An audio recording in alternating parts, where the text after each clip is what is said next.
The Thom Hartmann Program is brought to you in part by the Aiden Forecast, an investment newsletter with weekly updates of leading market indicators and a monthly deep dive into what the details of the economy and the markets mean for investors and retirees. On the web at aidenmarkets.com. Wines have some of the highest pesticide levels in our food chain. This hour brought to you by ecowine.com. Pesticide-free wines, organic wines, imported from France by the Organic Wine Company, ecowine.com. The Thom Hartmann Program is brought to you in part by Super Beets. Super Beets are sourced from non-GMO beets, and they're packed with dietary nitrates, helping to produce nitric oxide for more energy, stamina, and support for healthy blood pressure levels naturally. Call 800-568-9889 or go to tomsbeets.com. That's 800-568-9889, tomsbeets, THOMSBEETS.com.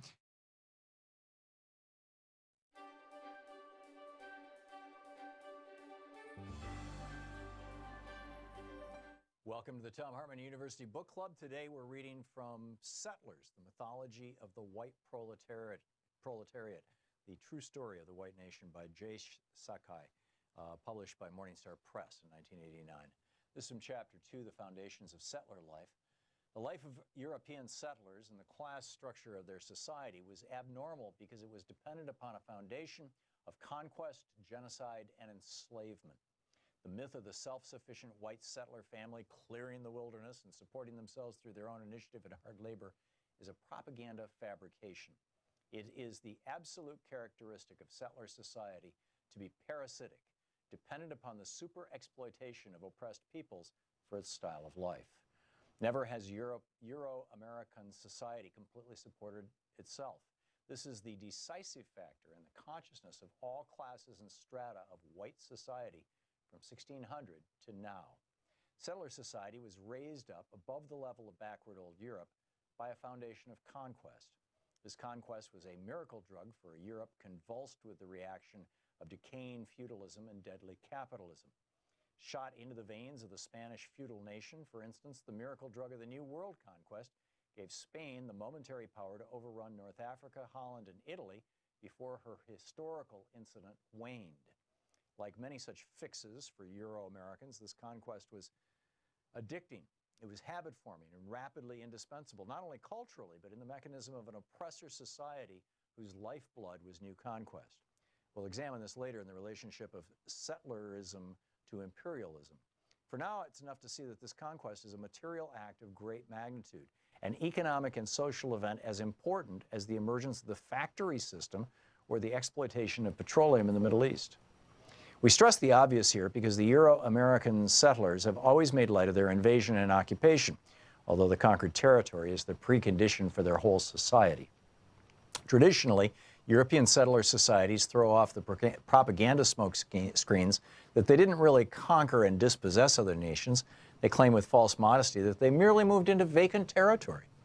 So the early English settlers depicted America as empty, a howling wilderness, unsettled, sparsely populated, just waiting with a vacant sign on the door for the first lucky civilization to walk in and claim it. Theodore Roosevelt wrote defensively in 1900, quote, "The settler and pioneer have at bottom had justice on their side. This great continent could not have been kept as nothing but a game preserve for squalid savages," end of quote. It is telling that this lie is precisely the same lie put forward by white Afrikaner settlers who claim that South Africa was literally totally uninhabited by any Africans when they arrived from Europe. To universal derision, these European settlers claim to be the only rightful historic inhabitants of South Africa. Or we can hear similar defenses put forward by the European settlers of Israel, who claim that much of the Palestinian land and buildings they occupy are rightfully theirs, since the Arabs had allegedly decided to voluntarily abandon it all during the 1948-49 war. Are these kinds of tales any less preposterous than those put forward by Euro-American settlers? America was spacious and sparsely populated only because the European invaders destroyed whole civilizations and killed off millions of Native Americans to get the land and profits they wanted. We all know that when the English arrived at Virginia, for example, they encountered an urban, village-dwelling society far more skilled than they were in the arts of medicine, agriculture, fishing, and government. This civilization was reflected in a chain of 300 Indian nations and peoples stretching from the Arctic Circle to the tip of South America, many of whom had highly developed societies. There was, in fact, a greater population in these Indian nations in 1492 than in all of Western Europe. Recent scholarly estimates indicate that at the time of Columbus, there were 100 million Indians in the hemisphere, 10 million in North America, 25 million in Central Mexico, and an additional 65 million elsewhere in Central and South America. These numbers have long been concealed since they give rise to the logical question of what happened to this great mass of people. The European invaders, Spanish, Dutch, English, Portuguese, and French, simply killed off millions and millions to safeguard their conquest of the land and provide the disposable slave labor they needed to launch their new world. Conservative Western historical estimates show that the Spanish reduced, in quotes, the Indian population of their colonies from some 50 million to only 4 million by the end of the 17th century. And from the 10 million Indians who once inhabited North America, after 4 centuries of settler invasion and rule, there were in 1900 perhaps 200,000 to 300,000 surviving descendants in the United States. This was the very substantial down payment towards the continuing blood price that third world nations have to pay to sustain the Euro-American way of life. So when we hear that the settlers pushed out the Indians or forced the Indians to leave their traditional hunting grounds, we know that these are just code phrases to refer politely to the most barbaric genocide imaginable. It could well be the greatest crime in all of human history. Only here, the Adolf Eichmanns and Heinrich Himmlers had names like Benjamin Franklin and Andrew Jackson. The point is that genocide was not an accident, not an excess, not the unintended side effect of virile European growth. Genocide was the necessary and deliberate act of the capitalists and their settler shock troops.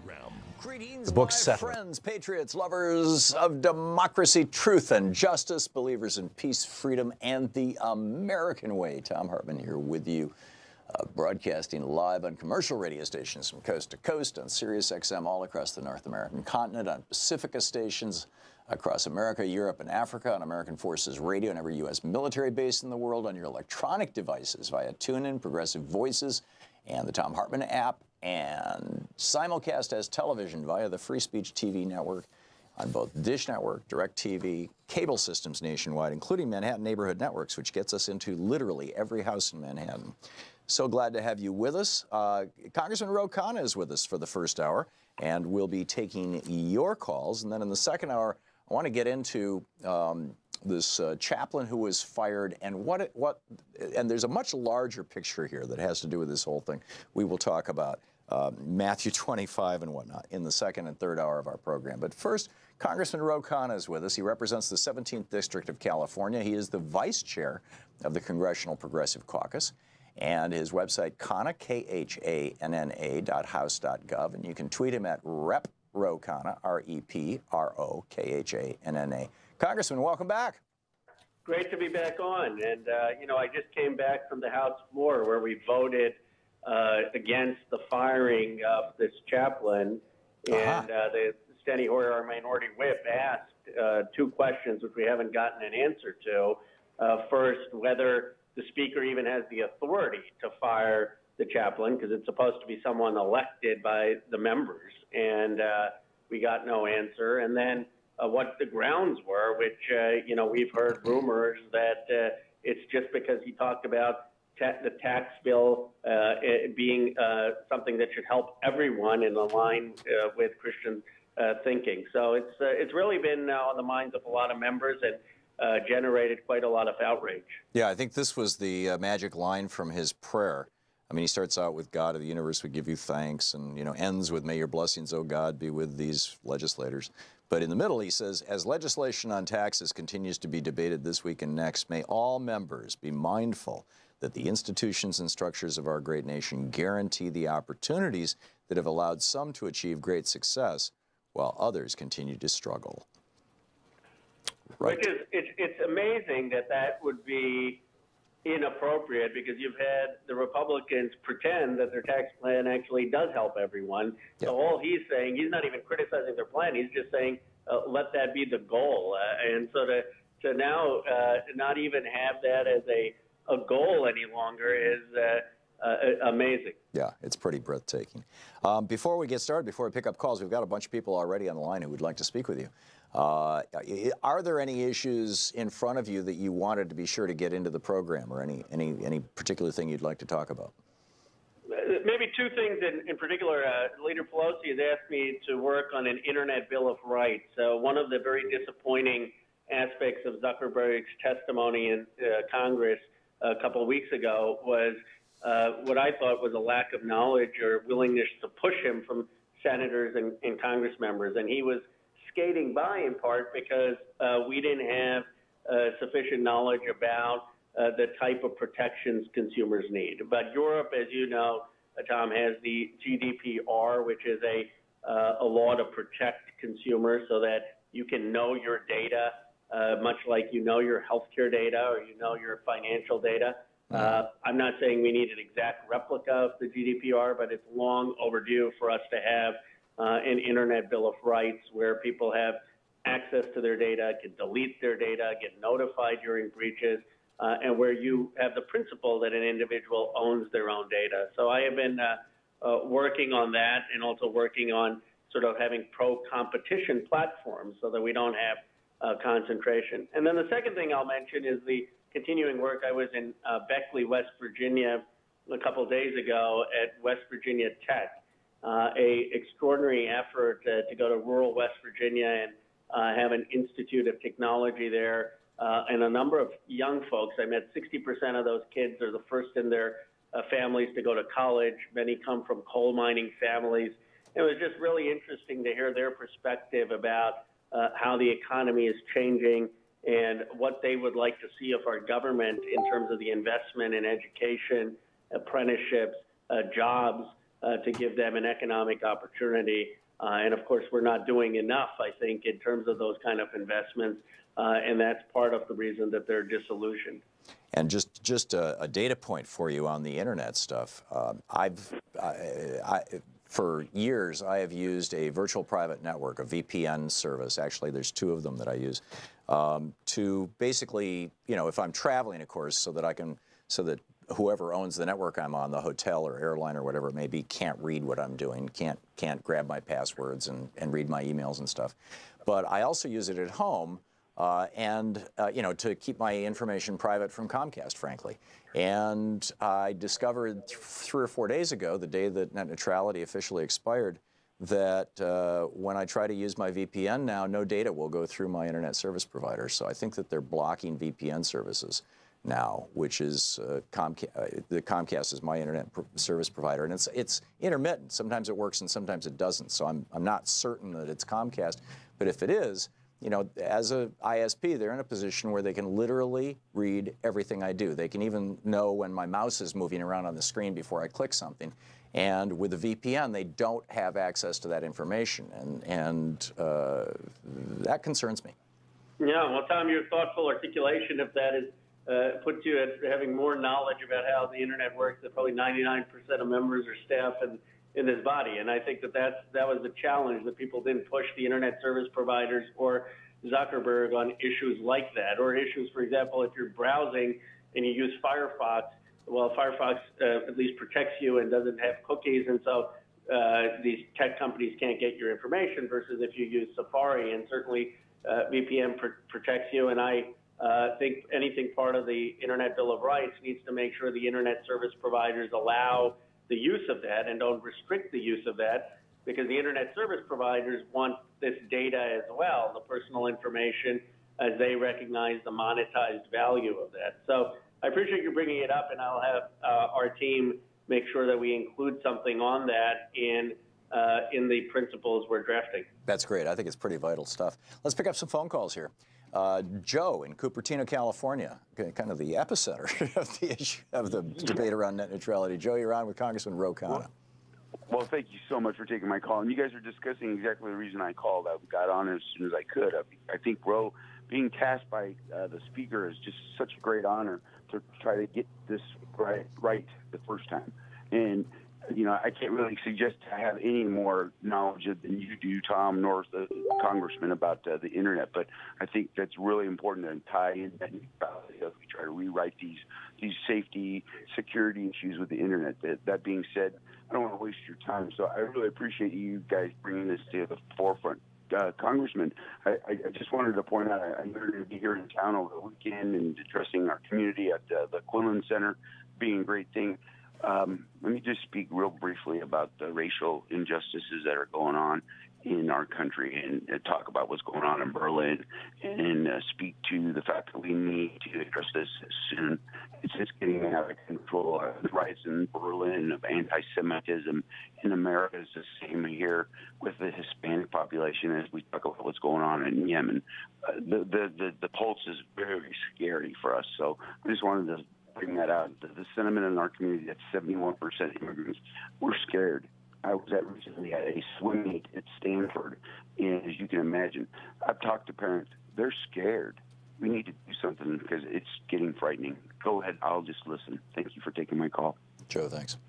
Well, Joe, thank you. And, of course, I represent Cupertino in Congress. It's great to have a constituent call in, and I understand what you're talking about. I mean, our district is one of the most diverse in the nation. Significant Asian American, Latino American, African American populations, and people from around the world. And the xenophobia, the sense of restricting immigrants from coming in, are things our office deals with every day. I mean, we have situations where people, family members, are literally on their deathbed and they can't get their brother or their sister to come visit to see their relatives. I don't know what is happening in this country. I mean, that was not the America that my parents immigrated to. And it is very, very disturbing, and it's making it, it's hurting our ability. Our biggest asset is our soft power, our ability to export our values around the world, and this administration has been undermining that. So it's something I'm aware of. That's why I try to do a lot of town halls, office hours, and we try to have constituent services make immigration issues a priority. That's great. Hang on just a second. This is the Thom Hartmann Program. Congressman Khanna on the line, taking your calls for the hour. Khanna, KHANNA.house.gov. You can tweet him at Rep. Khanna.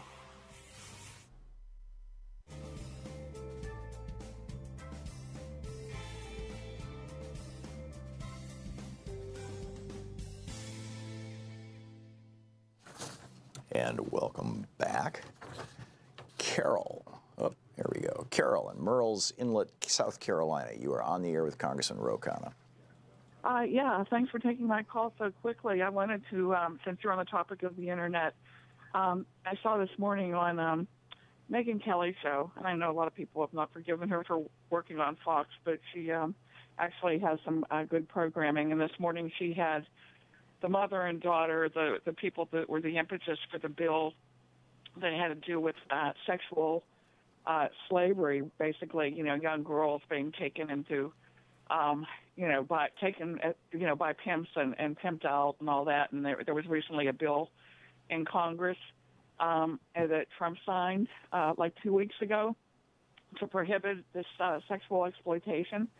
But there was an and it had an internet piece to it, didn't it, Carol? Yes, big internet piece. Backdoor.com is now in a criminal investigation with the mother and daughter and others who fought for the freedom of their daughters.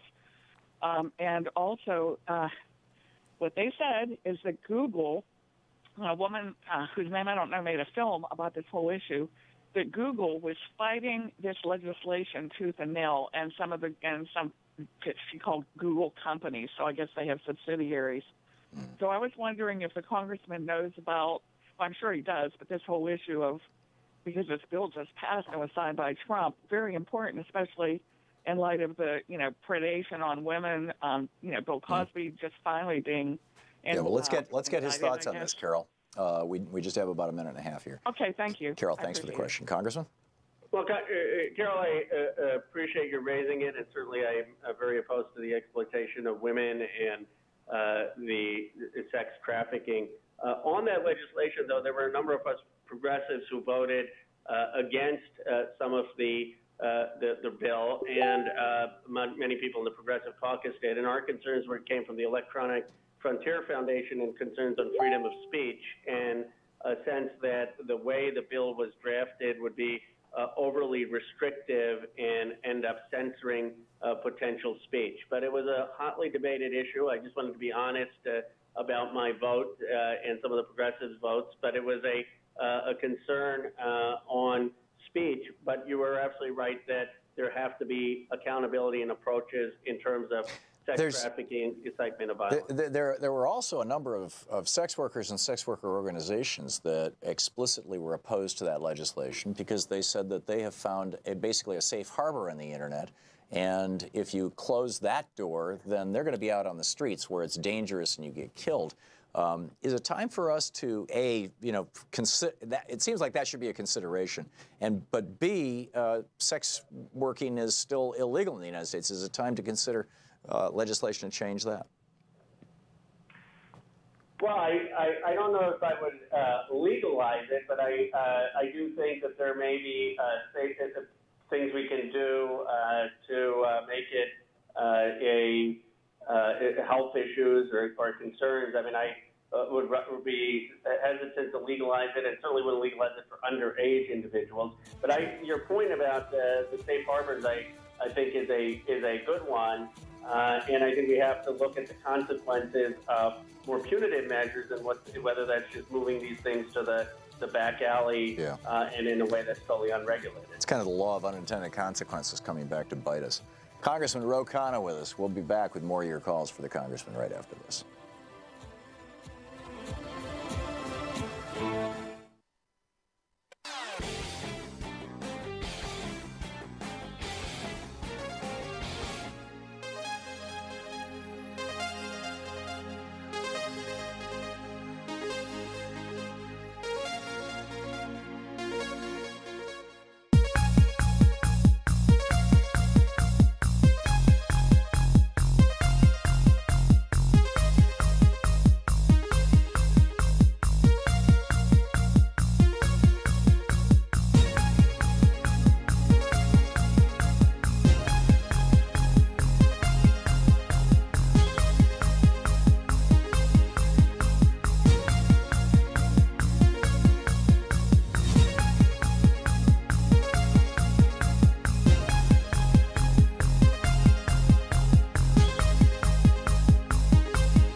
With us taking your calls for the hour. And John in Minneapolis, you are on the air with Congressman Khanna.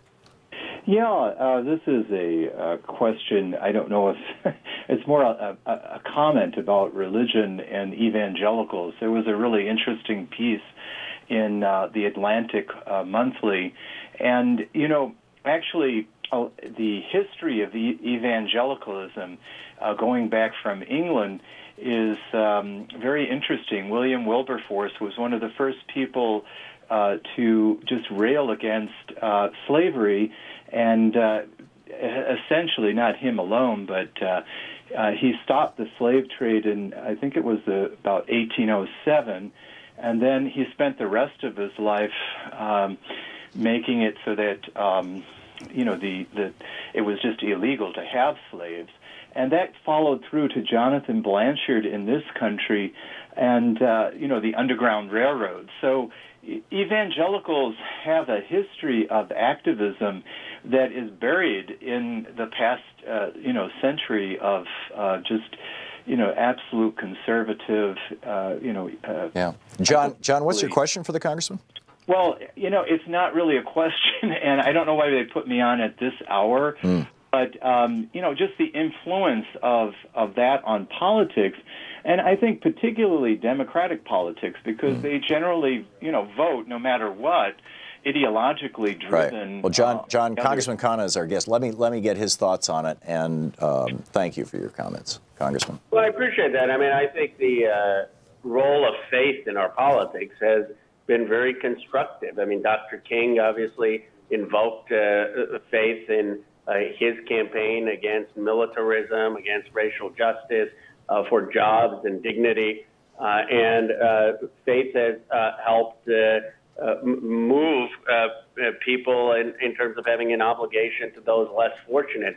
So you're absolutely right that the Democrats shouldn't cede faith. The problem has been that the Republicans, I would argue, have cynically appropriated some of the religious teachings and made it more about being part of a tribe or part of a group and less about the principles that animated that faith. And the Democrats shouldn't allow them to do it, just like we shouldn't allow them to appropriate patriotism. Dwight in Minneapolis. Dwight, you're on the air with Congressman Khanna. Yes. Good morning, Tom. My concern is, or comment, or question rather, is I'd like to ask the Congressman what kind of progress is being made as far as the Blue Dog Democrats and the progressive wing. Because on yesterday I was listening to Democracy Now! And there was a recorded conversation with Steny Hoyer, and one of the contenders for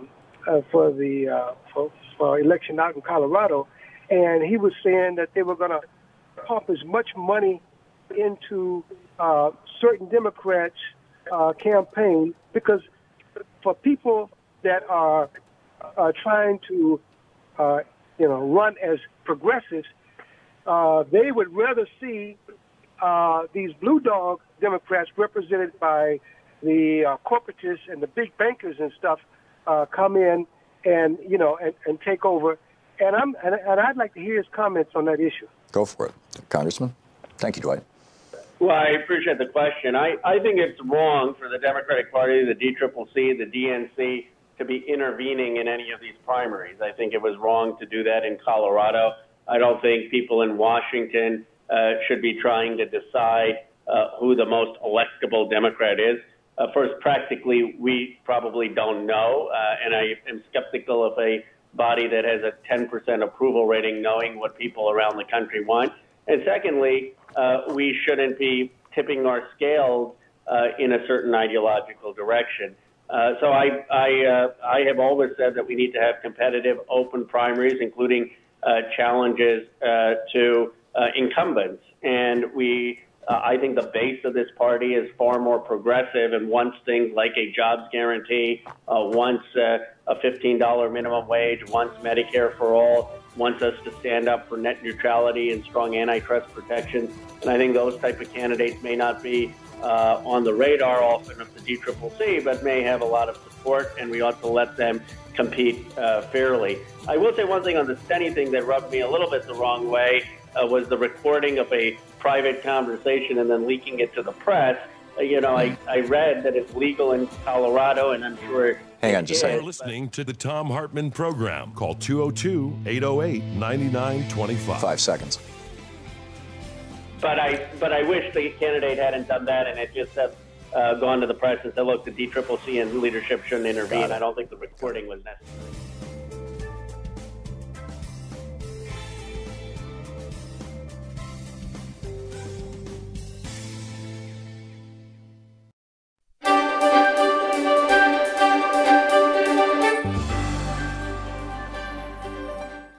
It's the Thom Hartmann University Book Club. Today we're reading from Elaine Pagel's book, The Gnostic Gospels.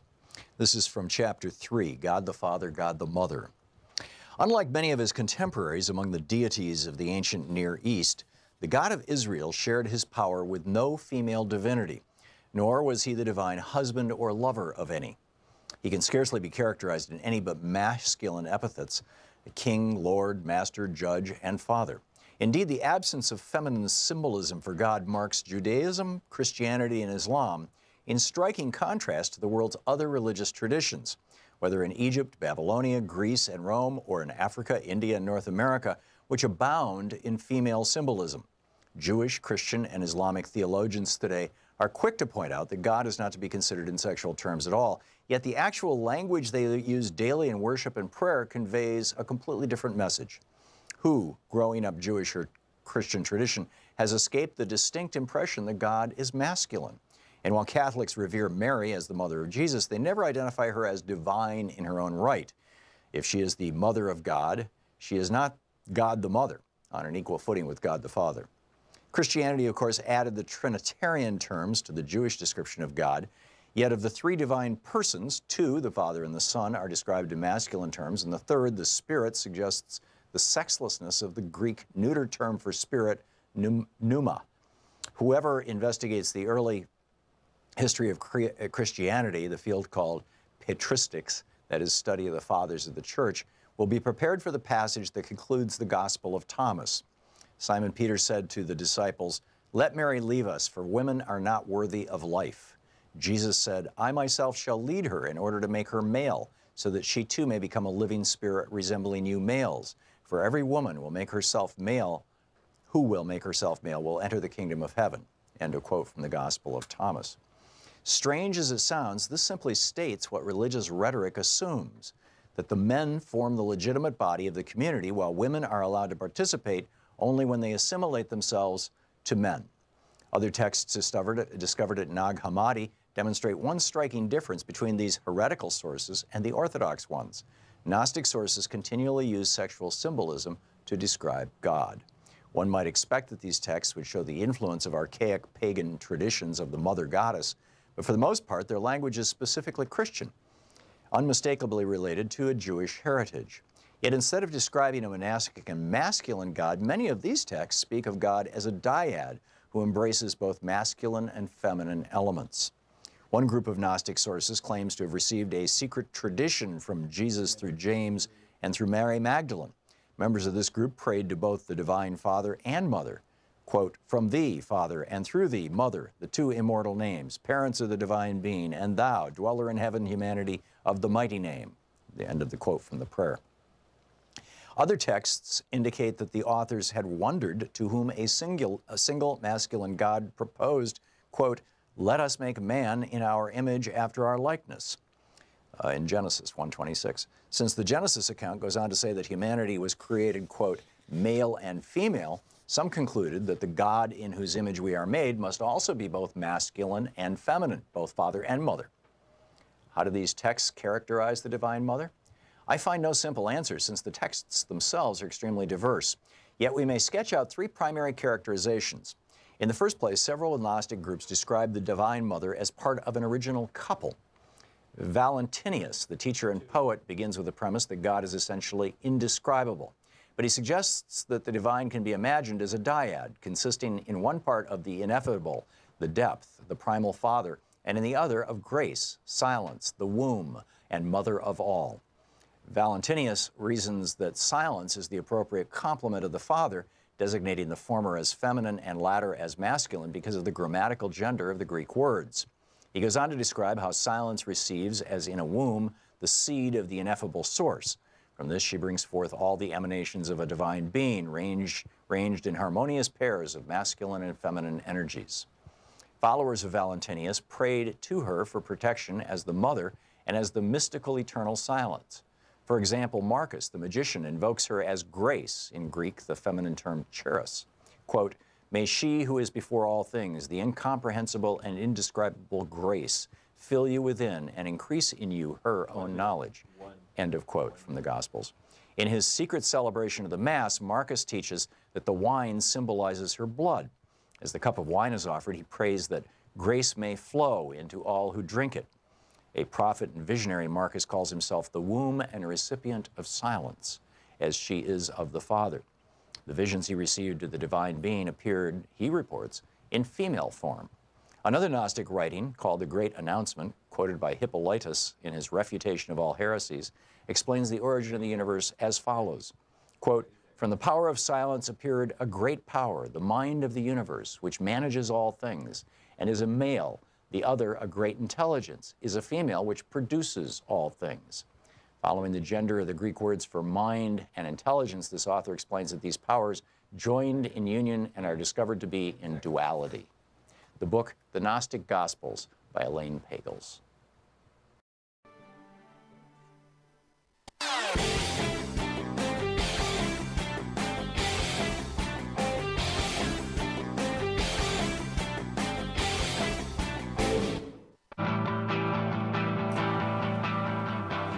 And welcome back. Congressman Khanna taking your calls for the hour. Congressman, you're still with us?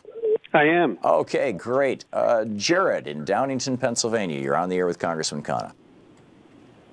Yes, hello, Tom, and hello, Congressman Khanna. I want to talk about the recent peace deal in North and South Korea, and I want to talk about the Trump administration plans for that. The Trump administration, at least from what Macron has been saying, is going to kill the Iran deal in May. But they're also supposed to have talks with Kim Jong-un around the same time. So my question is this just a stalling tactic from Kim Jong-un, knowing that the Americans are never going to have peace with them? The military-industrial complex, the defense contractors, they do not want peace in the Korean Peninsula because it would be bad for your business. And I'll take the question off the air.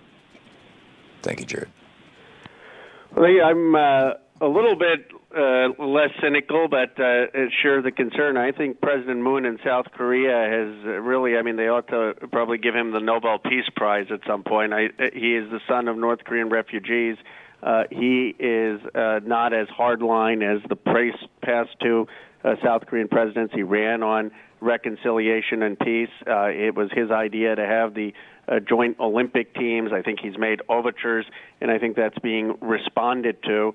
And on this, I have said that to the extent President Trump wants to meet Kim Jong-un, good for him.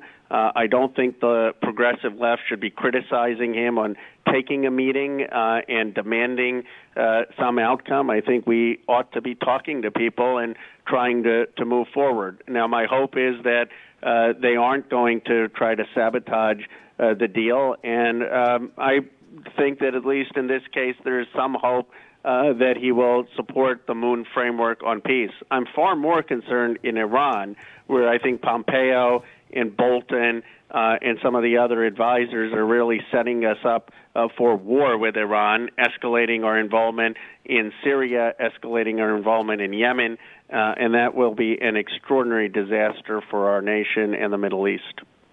Mark Taylor Canfield, reporter in Seattle, Washington. You are on the air with Congressman Khanna. Hello, Tom. Hello, Congressman. May 3rd is World Press Freedom Day, so I have a question about freedom of the press.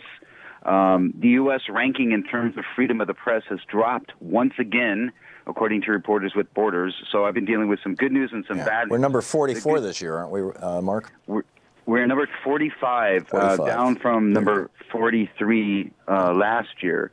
The good news is that Democracy Watch News, which is a group I'm director for, was chosen by the website Analytica as one of the top 100 digital transformation influencers in the world. So we're very glad to hear that. But in general, there's a general worldwide trend towards placing more and more limits on freedom of the press. Now that we're ranked 45th this year, Norway being ranked 41st, Reporters Without Borders, of course, is talking about the anti-press rhetoric coming from the White House. But there are some legislative issues here, too, that I'm wondering if the congressman is aware of. Number one, whistleblowers face prosecution under the Espionage Act if they leak information of public interest to the press. And then also, unlike Canada, where reporters have some protections, there's still no federal shield law guaranteeing a reporter's right to protect their sources in the United States. Okay, in addition, you've got journalists and their devices being searched at the borders, and some foreign journalists still being denied entry into the country. As U.S. journalists, of course, I'm not proud of the fact that our ranking on the World Press Freedom Index has been steadily declining over the last 10 years. And Norway's number 1, by the way, not number 41. But let's ask Congressman Khanna what he thinks about this. Well, I appreciate that, and I appreciate the specific laws you mentioned. I mean, in addition to the rhetorical excesses of the president calling the press an enemy, I do think we need to be concrete. And to be honest, some of the laws you mentioned weren't on my radar, but I will, if you write to my office, row@mail.house.gov with that, that would be great. And I will take it up with the Progressive Caucus in terms of the whistleblower protection, in terms of making sure that the journalist sources are protected, and other things we can do. In fact, I'll have my staff pull up that survey and see what we can do to have a robust and strong press. I certainly think in our country now more than ever we need it. I'm aware, one point, of the oversight of the press on a lot of issues. I think on net neutrality, on Yemen, on issues of human rights, almost impossible to get coverage. But I wasn't aware, as you put it, about some of these specific laws and what we can do to improve that. Terry in Chicago, you're on the air with Congressman Khanna. Hi, Tom. Hi, Congressman. Very quickly, I would like to get your opinion of House Resolution 1144, which is written by Ellison, but it needs to be corrected to be a flat 0.5% across the board. It gives a very, very small percentage to derivatives, which are things like collateral debt obligations. And those should definitely be taxed at least at the same rate as stocks and bonds. Is this the anyway, if you could just work with Ellison and see if you guys can't make it a flat tax. Terry, you're talking about reviving the security transaction excise tax, the STET tax that we had from 1913 to 1965, I think. We had even more recently than that. And the inclusive prosperity tax is what its act is what's going to be if you get Sanders built. Let's ask Congressman Khanna. Yeah, well, I support that. I support that and taxing financial transaction securities in general. On the specifics, if you again send that to my office, I'm happy to talk to Keith Ellison. I mean, I know he's very passionate about this issue, and if there's something that you think is not, you said securities aren't being taxed appropriately, or what is the issue that you want amended on that? Well, I think she's off the line, but I'm familiar with the issue. Back in the 30s, when the Securities and Exchange Commission was created, Franklin Roosevelt started this securities transaction excise tax, the STET tax, to pay for it, and it was a very small amount on every trade of stock. That was repealed in the 60s because it was generating hundreds of millions of dollars in the agencies, which was many times larger than the agency's budget. And so, the Republicans said, "Hey, let's get rid of this tax," and LBJ went along with it. And what has happened since then is, without any sand in the gears, we've got this robotic trading. Half of all the trades on Wall Street are being done by computers. And it's accruing benefit to a very small group of billionaires who typically make on the order of $1 to $2 billion in profits every year. These 12 guys in Wall Street who have these machines, and it puts the whole system at risk. So if there was that small tax, if that tax were to return, it would really damage the business model of those 12 guys. But it would, number one, generate a lot of money. Bernie suggested it be used to pay for free college. And number two, it would lend some stability to our stock exchanges. The Europeans, I think, just did this. Yeah, no. So I completely support this idea of a financial transaction tax, and whether it's 0.5% or even 0.01%, or 0.1%, which they haven't agreed to yet. I think it makes complete sense. It could be used to fund free public college. It could also be used. Bill Spriggs in the Obama administration had a proposal that have the financial transaction tax create a stabilization fund so that you automatically have money in times of a recession to send to the states so that they don't have to lay off teachers and public employees, and you don't have to have Congress act, because one of the challenges was our slow response. So there are many reasons, I think, to have it. I think Keith Ellison has been the champion. I mean, Bernie has been the champion in the Senate, and I know Keith has been the champion on it in the House. And if there's some ways to make that resolution stronger, if the caller would write in or let your show know, then I'll talk to Keith about that. Thank you. Brandon in Jacksonville, Illinois. You are on the air with Congressman Khanna. Hi, Tom. Hi, Congressman. Thank you very much for your contributions I'm a medical cannabis patient in Illinois, and I did meet you last year at the People's Summit, Ro. You're a great person. Yesterday, Illinois Senate voted 44-6, passing new legislation that would allow doctors to write short-term marijuana prescriptions as an alternate to opioid painkillers. This would be the first kind in the country, and I was just wondering your thoughts about that. Well, I think you're very thoughtful to link the need for the legalization of marijuana and the medical uses of marijuana in a strategy to deal with the opioid crisis. I mean, it is if we can have more people using marijuana in a way that is regulated, that may lessen the need for opioids. Bernie Sanders is going to have a proposal that I've been working on the House side with Tulsi Gabbard on the opioid crisis in general, and coming out with it in next week on prohibiting drug manufacturers, these opioid manufacturers, from advertising in any false way through television or marketing to sell these drugs to people who really don't need them. And I think we need to go after the pharmaceutical manufacturers and allow for people to use medical marijuana and other uses of marijuana in a safe way, which is far less harmful. Sounds like a plan. Congressman Khanna is with us, taking your calls for the hour. He is the vice chair of the Congressional Progressive Caucus. He is also a Democrat from California, representing the 17th district there. Khanna, KHANNA.house.gov. You're listening to Thom Hartmann. Visit ThomHartmann.com for audio and video archives. And you can tweet him at Rep, R-E-P, Ro, R-O, Khanna, Khanna, Rep Ro Khanna. We'll be right back.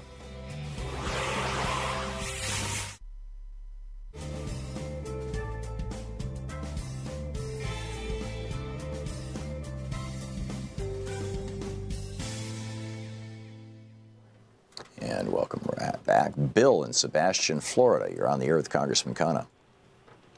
Yes, good afternoon, Tom. Dwight touched on the story that I was going to relate to you. Lee Fong, I think, broke that story in the 6th District of Colorado yesterday on Democracy Now! With Amy Goodman. And I believe that Mr. Hoyer had some nerve to try to undermine the progressive Democrat and align himself with the corporate Democrat. Bill, what's your question? And I don't think there was anything wrong with the story or how the story was obtained. That's all. Okay. Thank you very much, Tom. Thank you, Bill. Did you want to speak to that, Congressman, or should we move along? Congressman Khanna?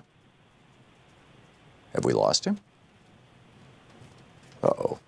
I agree with your general point that I don't think Steny Hoyer should have intervened, and I don't think anyone in the party should intervene. I don't think it's an issue of just Steny Hoyer. I think it's that the DCCC needs to change its policy and not be putting their thumb on the scale of candidates based on fundraising or the consultant class, and let open primaries, including when there are challenges to incumbents, take place. I mean, for example, I'm on the ballot on June 5th. There are candidates running against me. Some are Democrats, some are Republicans, and that's a great thing for democracy. I've said I'll debate them.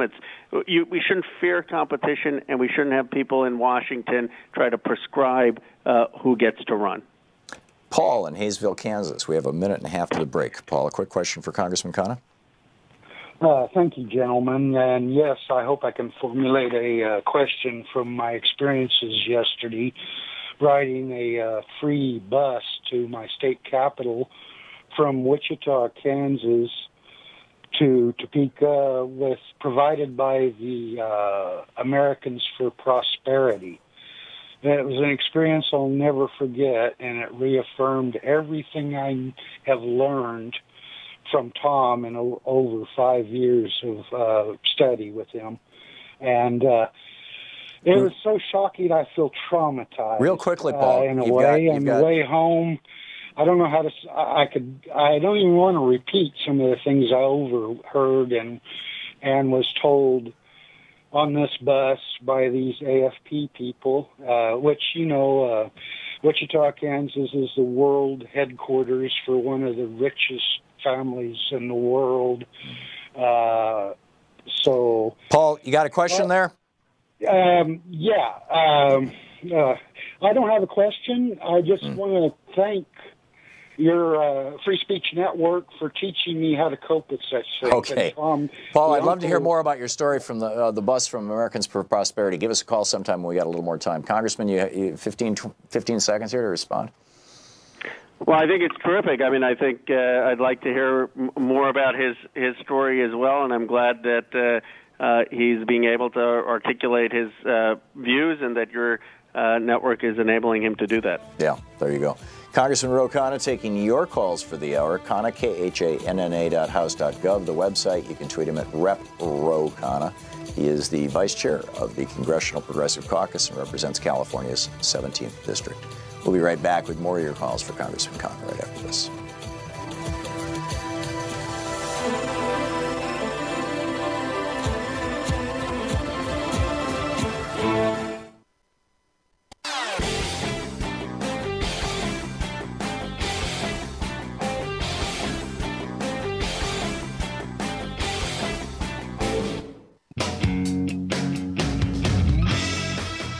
Welcome back. Grace. Grace, I don't have a city for you. Where are you calling from? Grace? Hello? Yeah, where are you calling from, Grace? Oh, hi. It's from Los Angeles, California. And my question is for the Congressman. I work in a fairly specialized area of medicine where half the people I work with are from somewhere else. And I work at a university, and all of the university staff go through a lot of hoops for, compliance for people. One of the people I worked with yesterday showed me her renewal for her California driver's license, which has this federal limit supply thing on the top instead of the bear. And she told me that she couldn't fly domestically with it, which tells me that it's federal. So, it says federal. But the bizarre part for me was, we've created another series of hoops for people to jump through. And we're going after these individuals for all these different ways for, coming here and working. But nobody's talking about the employers. I mean, the university goes through a lot in order to make, to be compliant. But if people aren't compliant, they're not being, they're not being hassled at all. Nobody's enforcing those laws, but they're going after individuals and making more and more and more problems for them. And I'm wondering, first of all, if the Congressman is in agreement with this whole situation in California with the driver's license deal, and if there's anything that can be done to discuss the whole employer situation in this country instead of, the ridiculous wall thing as a solution. Thank you, Grace. I appreciate it. I think you're absolutely right that the approach on immigration has been to go after the most vulnerable, to go after people who are often here just to better their lives, to better the lives of their family. We know that the crime rate for immigrants is less than those that are born in the United States. That's just a fact when you look at the crime statistics in both groups. And there's very little enforcement with employers. And this is the same case in taxes. I mean, you should hear Republicans that talk about the fraud of tax people who get the earned income tax credit.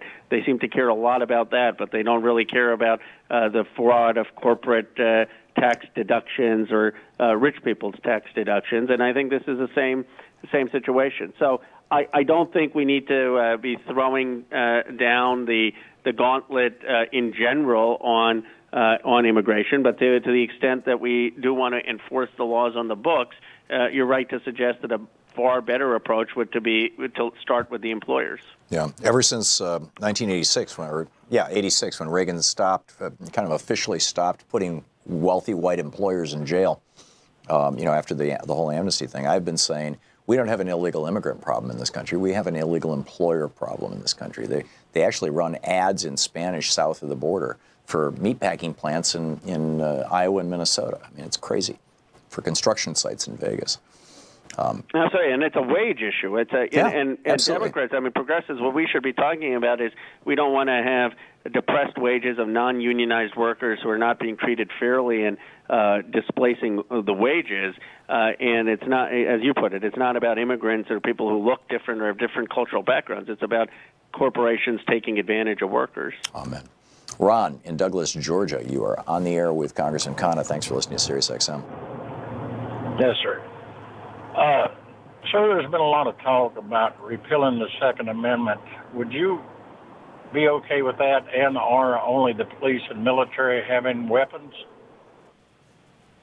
I wouldn't be for repealing the Second Amendment, but I don't think we need to repeal the Second Amendment. I think a fair reading of the Second Amendment would allow us to have universal background checks and ban assault weapons and limit high-capacity magazines and have weapons buyback programs like you had in Australia and do a tremendous amount to keep people safe with the use of guns. So I don't think it requires the repeal of the amendment to have common sense gun safety laws, many of which are constitutional. I mean, in 1934, we banned all automatic weapons, and so now if you have semi-automatic weapons that look like AR-15 that are similar to machine guns, there's no reason that the Second Amendment would prohibit us from banning those. Right, and it would, and the Heller decision would not be a problem in that case. Mark in Scio, Oregon, am I saying that right, Mark? Yeah. You're on the air with Congressman Khanna. I'm just wondering, is there anything on the federal level to address the housing shortage and the homeless problem? Because it seems to me I don't hear nothing. And it seems like they deserted the states and just left them high and dry because you hear nothing from from Congress. Or is there anything they're doing about that at all? Well, HUD will loan money to multimillionaire talk show hosts if they want to become slumlords. You know? Mark, thanks for the call. John Hannity. Yeah, we'll ask Congressman Khanna. Mark, I couldn't agree with you more. Unfortunately, we have Ben Carson in charge of HUD, but this is a huge issue in my district. I mean, I represent the heart of Silicon Valley, and it's very hard for nurses or dental hygienists or carpenters or painters to live where they grew up. One of the biggest things we need is more affordable housing, not just for folks who are in poverty or homeless, but for working families. We need grants to build housing near where the jobs are and near where public transport is. And I said that HUD should have a massive program to incentivize cities that have zoning laws that allow for the development of affordable housing near jobs and public transportation to receive HUD funding. Of course, you would need a HUD secretary or an administration that actually cared about that, and we don't have that right now. Yeah, it's tragic. Congressman, we have 45 seconds left. It's not enough to put a caller on. I'm curious your thoughts at the end of the show, the end of the week here, what we should be looking for going forward, where we should be focusing our efforts. Well, I always enjoy the show because I learned something from your callers. I think there are several places. Keith Ellison is leading the Medicare for All task force, and we're pushing on Medicare for All and making sure we have that legislation ready to go when we do hopefully take back the majority. There's a lot of conversation about a jobs plan, actually having, and I know Senator Sanders is working on that as well, actually having a plan to give all Americans a job and what that would look like. And I think that what is important for the Democrats while we're in the minority is to have a bold vision on issues of jobs, on issues of Medicare for All, on issues of free public college, on net neutrality. Great stuff. So that when we're Congressman, we're out of time. Congressman Ro Khanna, thank you so much for being with us. Thank you. You're listening to Thom Hartmann. From United Nations.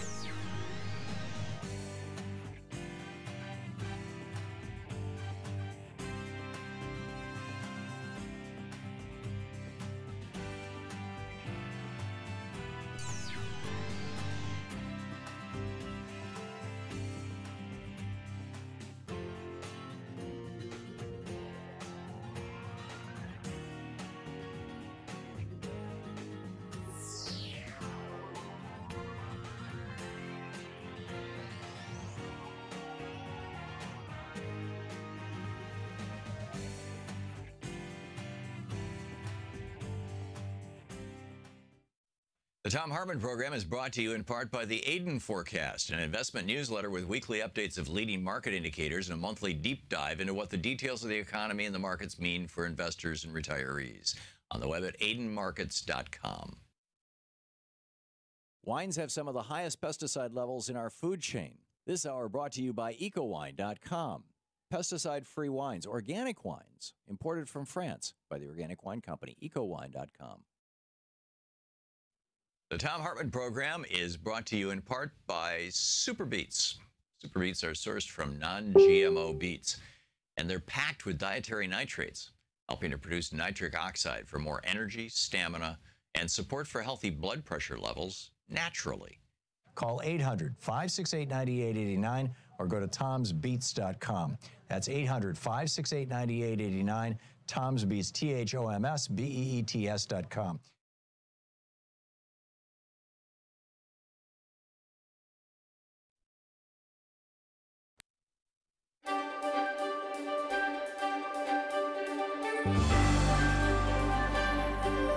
It's the Thom Hartmann University Book Club. Today we're reading from Travis Lupik's book, Fighting for Space, how a group of drug users transformed one city's struggle with addiction. This is from the introduction. In a beat-up old hotel, Mark Townsend watched one of his tenants, a woman named Mary Jack, crawl up the stairs, so crippled by the symptoms of withdrawal that she couldn't lift her body to walk. It was 1992, Townsend recalls, and doctors required a thorough examination and patient history before they would prescribe methadone to someone addicted to drugs. Often that took several days. How can we make this woman's life bearable, he remembers thinking. The rules were wrong, Townsend decided. He found a doctor who put Mary on methadone immediately. They broke the law. That still didn't solve Mary's addiction to heroin. She would struggle with that for many years, but they addressed her immediate pain and made her well enough to fight another day. Like Townsend, activists, healthcare workers, and some politicians in cities across America are realizing that they will have to break and rewrite the rules on how society addresses addiction. The continent is in the grips of an overdose epidemic. In 2016, there were an estimated 64,000 fatal drug overdoses across the United States, up from fewer than 15,000 20 years earlier. Roughly 75% of 2016 deaths were attributed to heroin and similar drugs like OxyContin and fentanyl. For people under the age of 50, an overdose associated with an opioid is now the #1 cause of death in the United States. Heroin has reached the middle class and suburban America. At the same time, public opinion is turning against the war on drugs. Many policymakers are beginning to look at addiction as a healthcare issue as opposed to one for the criminal justice system. One Canadian city has seen this sort of crisis before. In response, a grassroots group of drug addicts waged a political street fight for 2 decades to transform how Vancouver treats its most marginalized citizens. Beginning in the early 1990s, activists pushed the city to adopt a 4-pillars approach to addiction. Authorities would continue with the pillars of prevention, treatment, and enforcement, but also deploy a series of complementary programs described as harm reduction. The city defined it like this: the principles of harm reduction require that we do no harm to those suffering from substance addiction, and that we focus on the harm caused by problematic substance use rather than substance use per se. In Vancouver, the municipal government accepted that it could not immediately help every addict stop using drugs. Therefore, for those people who fail to get clean or who are simply not ready for that step, it would attempt to make drug use less harmful. Inherent in harm reduction is an understanding that it is not necessarily the drugs themselves that do the most damage to the users. The law and systems of prohibition, which make drug procurement and possession illegal, are what hurt the people the most. When a person addicted to cocaine injects with a dirty needle, it's not the cocaine that poses a risk of infectious disease, it's the syringe. So why not make a clean needle available? Yes, the risk of overdose remains, as does the much larger issue of addiction itself, but the potential harm of an infectious disease is removed. When someone uses heroin in an alley, hurriedly injecting for fear of police, it's not the drug that causes them to rush and miscalculate their dose, possibly leading to an overdose. It's their fear of persecution. If they were offered an injection site where they could take their time and use under the observation of healthcare professionals, the risks would be reduced. Again, the addiction remains, but if they overdose at an injection site and a nurse is there to monitor them, they live to make another attempt at long-term treatment. Harm reduction strategies are about keeping people alive and as healthy as possible, excuse me, until they can arrive at a place in their lives where treatment or abstinence works for them. Today, there are dozens of cities across North America at the point where Vancouver was in the 1990s. Toledo, Miami, and San Francisco, for example, have sprouted activist groups that are working with healthcare professionals to slowly warm public opinion to this issue. 90% of new heroin users are white. A rising number are middle class or wealthy, a U.S. official told Frontline on PBS in 2016. Quote, "It's been true throughout American history that when drugs penetrated into the middle class, the white middle class, politicians panic much more than they do when the drugs are concentrated in poor neighborhoods. It's not fair and it's not right, but that is the kind of country we are living in." Jurisdictions across the United States are looking to Vancouver's example with increasing interest. One of the founders of Vancouver's harm reduction movement, Mark Townsend, spent April 2016 in New York helping that city expand needle exchange programs.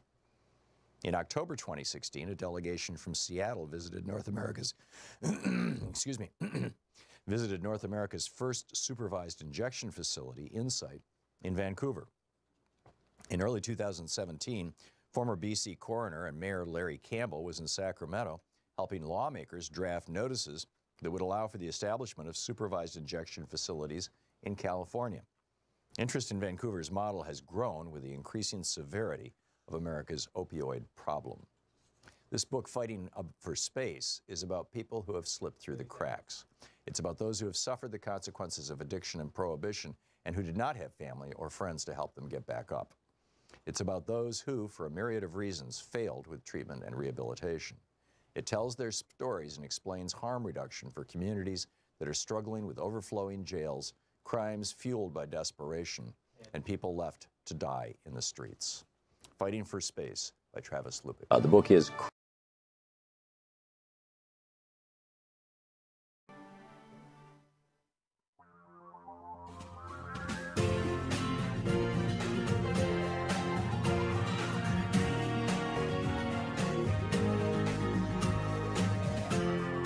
This is the Thom Hartmann Program. Welcome back. Talk media for the sane among us. Thom Hartmann here with you. I want to share a couple of stories here that, in my mind, are all one story. And then, of course, it's Anything Goes Friday. So, you know, your calls on whatever topics you want to talk about are just fine. And I will pick them up after my my little opening rant here. This is going to take about 5 minutes. But these, like I said, these are all the same story in my mind. So keeping that in mind, and I will remind you of that, listen to this. The Oregon newspaper, the Oregonian, owned by a New York company, conservative New York company. But in any case, the Oregonian is reporting that Paul Ryan fired the Reverend Patrick J. Conroy, a Jesuit priest, who used to teach here in Oregon at Beaverton, which is a suburb of Portland, a southern suburb of Portland, at Beaverton's Jesuit High School. And he was a very popular teacher there, and now he's the chaplain of the U.S. House of Representatives, and the 60th chaplain. So this is a big deal. I mean, you know, and in his resignation letter, Conroy says, "As you have requested, I hereby offer my resignation." And this is his letter to House Speaker Ryan. So what did he do that was so horrible? Well, as I shared at the beginning of the hour with Khanna, he gave a prayer when they were debating the tax cuts. And this is his prayer. He says, "God of the universe, we give you thanks for giving us another day. Bless the members of this assembly as they set upon the work of these hours, of these days. Help them to make wise decisions in a good manner and to carry out their responsibilities steadily with high hopes for a better future for our great nation. As legislation on taxes continues to be debated this week, may all members be mindful that the institutions and structures of our great nation guarantee the opportunities that have allowed some to achieve great success while others continue to struggle. May their efforts these days guarantee that there are not winners and losers under new tax laws, but benefits balanced and shared by all Americans. May your blessing, O God, be with them and with us all this day and every day to come. And may all we do be done for your greater honor and glory. Amen." That's the prayer in its entirety, 100% of it. And the Republicans got their backs up because he said, our nation guarantees the opportunities that have allowed some to achieve great success while others continue to struggle, and prays that there will not be winners and losers under the new tax law. Well, obviously there are winners and losers. The winners are the billionaires and the big corporations, and the particularly big corporations that have parked money overseas, and the losers are all the rest of us, the bottom 99% of Americans. But the story really here also ties to a piece over at Common Dreams, and this is kind of equally shocking. The headline: "With tax scam complete, Republican caucus unveils insane budget blueprint to attack safety net." The Republican Study Committee just released a new budget blueprint. It's titled "A Framework of Unified Conservatism." Over the next 10 years, it cuts $12.4 trillion from our budget. They refer to these cuts as, quote, long-time conservative priorities, end quote. What are they? Number one, repeal Obamacare. No more health care for Americans that's subsidized by the government. Number two, or at least Obamacare. Number two, raise the eligibility age of Medicare and Social Security to 70. You don't get to even start taking benefits until you're 70. And if you want the higher levels of Social Security income, you have to wait until you're 75 to retire. These guys are so smart. Don't we all, aren't we all just super enthusiastic about hiring a 73-year-old plumber or bricklayer or anybody else? Plumbers, maybe not, a roofer, somebody doing hard work. You really think these people should not be retiring at 65, or any of us for that matter? It weakens cost of living adjustments. Oh, so your Social Security checks are not going to go up as much every month? Or every year, rather, under the Republicans. It is going to increase the premiums. You're going to pay more for Medicare, which gets automatically taken out of your Social Security. And all federal benefit programs, all federal benefit programs will have work requirements. They also want to cap federal funds for SNAP, for food stamps, and they want to weaken school lunch subsidies. And they're not even pretending to be doing anything other than that. They also want to block the Clean Power Plan and the ozone rules so that we can have poisoned air once again and greater profits for refiners. And they want the federal government to be blocked by law from putting forth any kind of regulation on fracking. And finally, they want to allow the fossil fuel industry to frack or drill or mine anywhere they want on basically any federal land in the United States.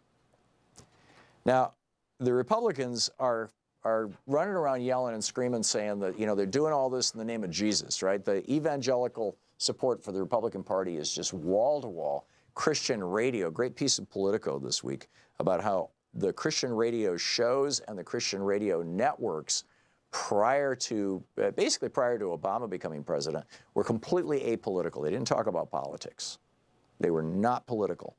Obama came in and they started creeping around the edge of politics. Now with Trump, they are full-blown Trumpies, these Christian broadcasting networks and whatnot. And it's helping them extract money from people because these are money-making operations.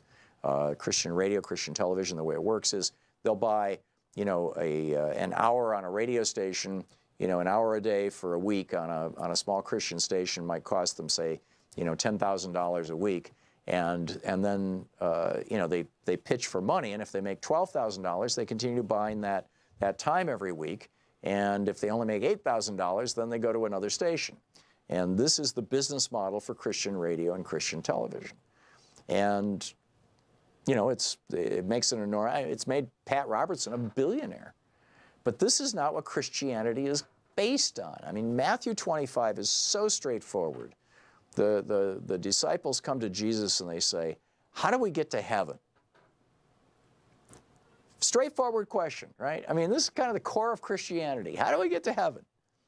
And Jesus says, when the Son of Man comes in his glory, in other words, when I come back for the judgment day, he will separate people from one another as a shepherd separates the sheep from the goats. The sheep will be on his right hand, the goats on his left. So, first question, are you going to be a sheep or a goat? Okay.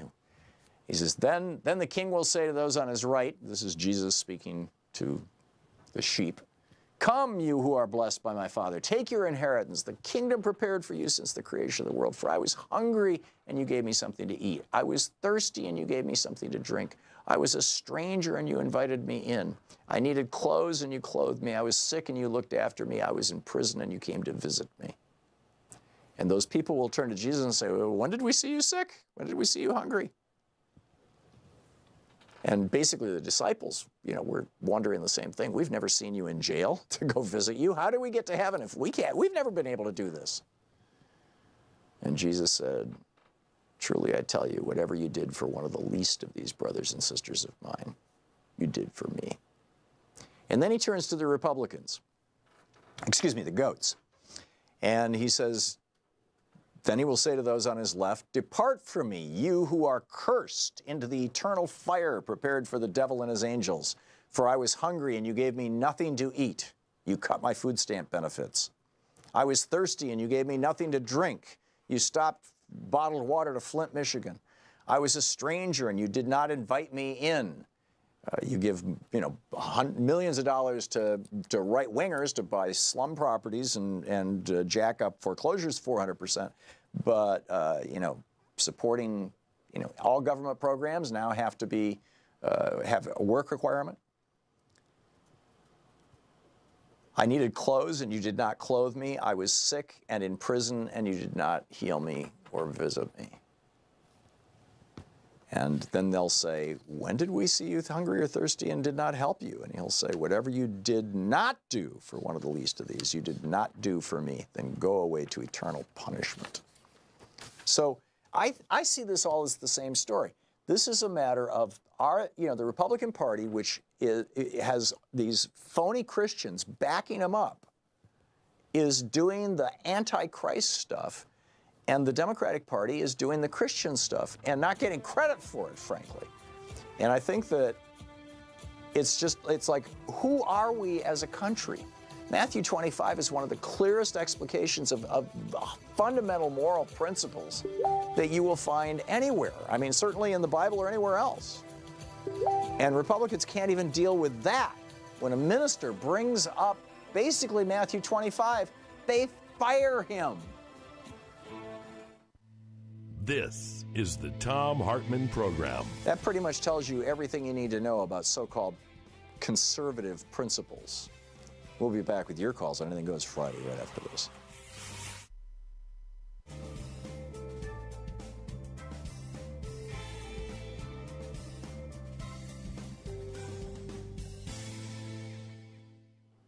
And welcome back.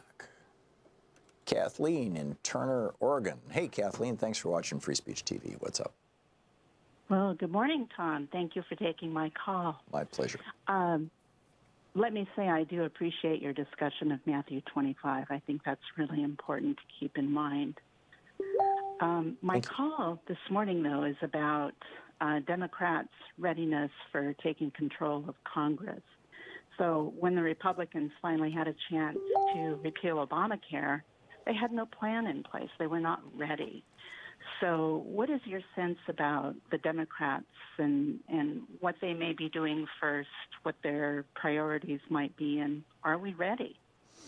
The problem that the Democratic Party has right now is captured in this audio tape of Steny Hoyer telling this progressive candidate that he should drop out of the race because Steny Hoyer and the DCCC and the Institutional Democratic Party have already secretly thrown in with the corporate Democrat, and they don't want a progressive Democrat in the race. And in my opinion, and this is just my opinion, I might be wrong on this, and Steny Hoyer is welcome to call this show and tell me, or anybody else for that matter, associated with the Democrats. But my opinion is that the Institutional Democratic Party, that is the DNC, the Democratic Party as a whole, is funded by corporate money and corporate PACs. And so if they get more corporate-friendly Democrats into office, the Doug Joneses of the world, the Joe Manchins of the world, if they can get the Claire McCaskills of the world, if they can get more of those, willing to get in bed with corporations Democrats into office, then they'll get more money coming into the DNC. Whereas when they get, progressive Democrats into office, the progressive Democrats tend to raise money in small contributions from their constituents, and there's not a lot of that slopping over the top into the DNC. So I'm guessing that the DNC looks at this as, this is just a practical thing to stretch their coffers. But I think if we acquire governing power after the midterm elections, and there's still this robust battle inside the Democratic Party about who are we really? Are we the party of clean corporate power? Are we the party of Google and Facebook and Jamie Dimon and Wells Fargo? Or are we the party of progressive Democrats, of working people, of the unions, of the lawyers who are the mass tort lawyers and things? This is the crisis that the Democratic Party is facing, Kathleen, and it concerns me too. I think this crisis is only going to be resolved when enough progressives get elected to office that they actually flip the balance of power and can replace, somebody like Steny Hoyer, who's seems to be invested in the corporate money, with somebody like Khanna, who's not. Your thoughts in the last 20 seconds? So you think there's still a danger that progressive ideas will stall even if Democrats take control of Congress? I think it's huge. And I refer you to a piece over at theintercept.com. It's right up toward the top. Lee Fung just wrote it, about this one guy that Steny Hoyer was saying, you got to get out of the race. We've already put our money behind the other guy. And this guy actually recorded the conversation. I agree with Khanna. It's kind of a dirty trick to record a conversation. But the way that, if you read the article, the way that Steny Hoyer had been treating this guy, I may well have done it myself. I mean, I think he had a right to be seriously PO'd. Kathleen, thanks for the call. It's a big issue. We need to address it. We'll be right back.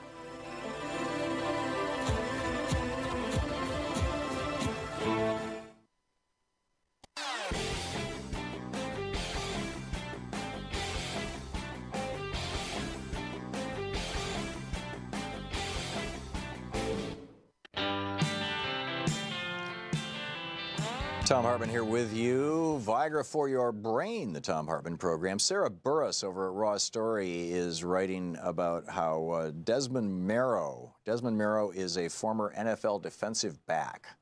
Big guy, strong guy, decent guy, black guy. And I quote, while shouting, "I'm not even doing nothing, I'm not even fighting back," former NFL defensive back Desmond Morrow was grabbed by police and slammed to the ground. Morrow appeared to go limp after being pinned to the ground by 3 white Henry County police officers. This is, Morrow was warned he was going to get tased, handcuffed first, then pressed against a white truck. One officer lifted his right leg and Morrow was then thrown to the ground. Apparently it knocked him out. Off camera, a person could be heard saying that the incident is unbelievable. An officer was seen leaning near Morrow's head with his hands around the handcuffed man's throat. "I can't breathe," Morrow can be heard saying. Morrow then went completely limp. Morrow explained, in a Facebook post, Morrow explained that officers tried to say he had a gun in his pocket, however, it was only a cell phone. He said that the police, quote, "knocked my teeth out, slammed me on my head, choked me until I was unconscious. In addition, I suffered a shoulder strain and a concussion." He talked about how terrifying it was.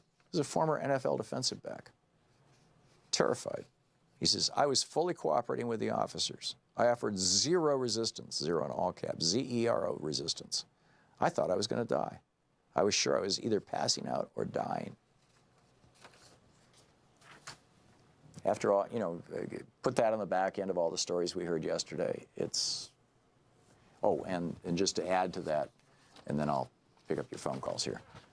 This story, this is from politicalblindspot.com. The headline, "Police officially refuse to hire applicants with high IQ scores." And this was the ruling made public in September with the judge ruling, Peter C. Dorsey of the United States District Court, confirming it was in fact the case that the plaintiff, Robert Jordan, 48, has a bachelor's degree in literature and was denied an opportunity to even interview for a job with the New London Police Department solely because of his high test scores. The police department said he was too smart to be a cop. Charles in Opelika, Florida. Hey, Charles, what's up? Hey, how you doing today, Tom? Good. What's on your mind? Oh, I guess Mike Pompeo. Yeah. And I kind of got disappointed that, Heidi Heitkamp was, I think, was she one of the votes that got him through? I haven't looked at the vote breakdown, Charles. I don't know. I'm sorry. Right. Okay, but I'm not going to be long. I'm just going to say, as much as these Republicans were, trying to stop everything Obama did, I thought at least we would show some type of backbone. And I thought at least we would try to resist anything that comes from this administration, an administration that I don't trust at all. Yeah. And I'm just kind of disappointed that, we're putting our trust in a lot of these people, and they're not, they're not sticking up for us. Well, the problem with Pompeo, and from what I've heard, the way he was selling himself to worried Republican senators, the problem with him is that, he has said publicly on numerous occasions that he wants to blow up the Iran deal, that the war in Iraq was a great thing, that he was pro-torture. I mean, he's taken all these hardcore right-wing positions.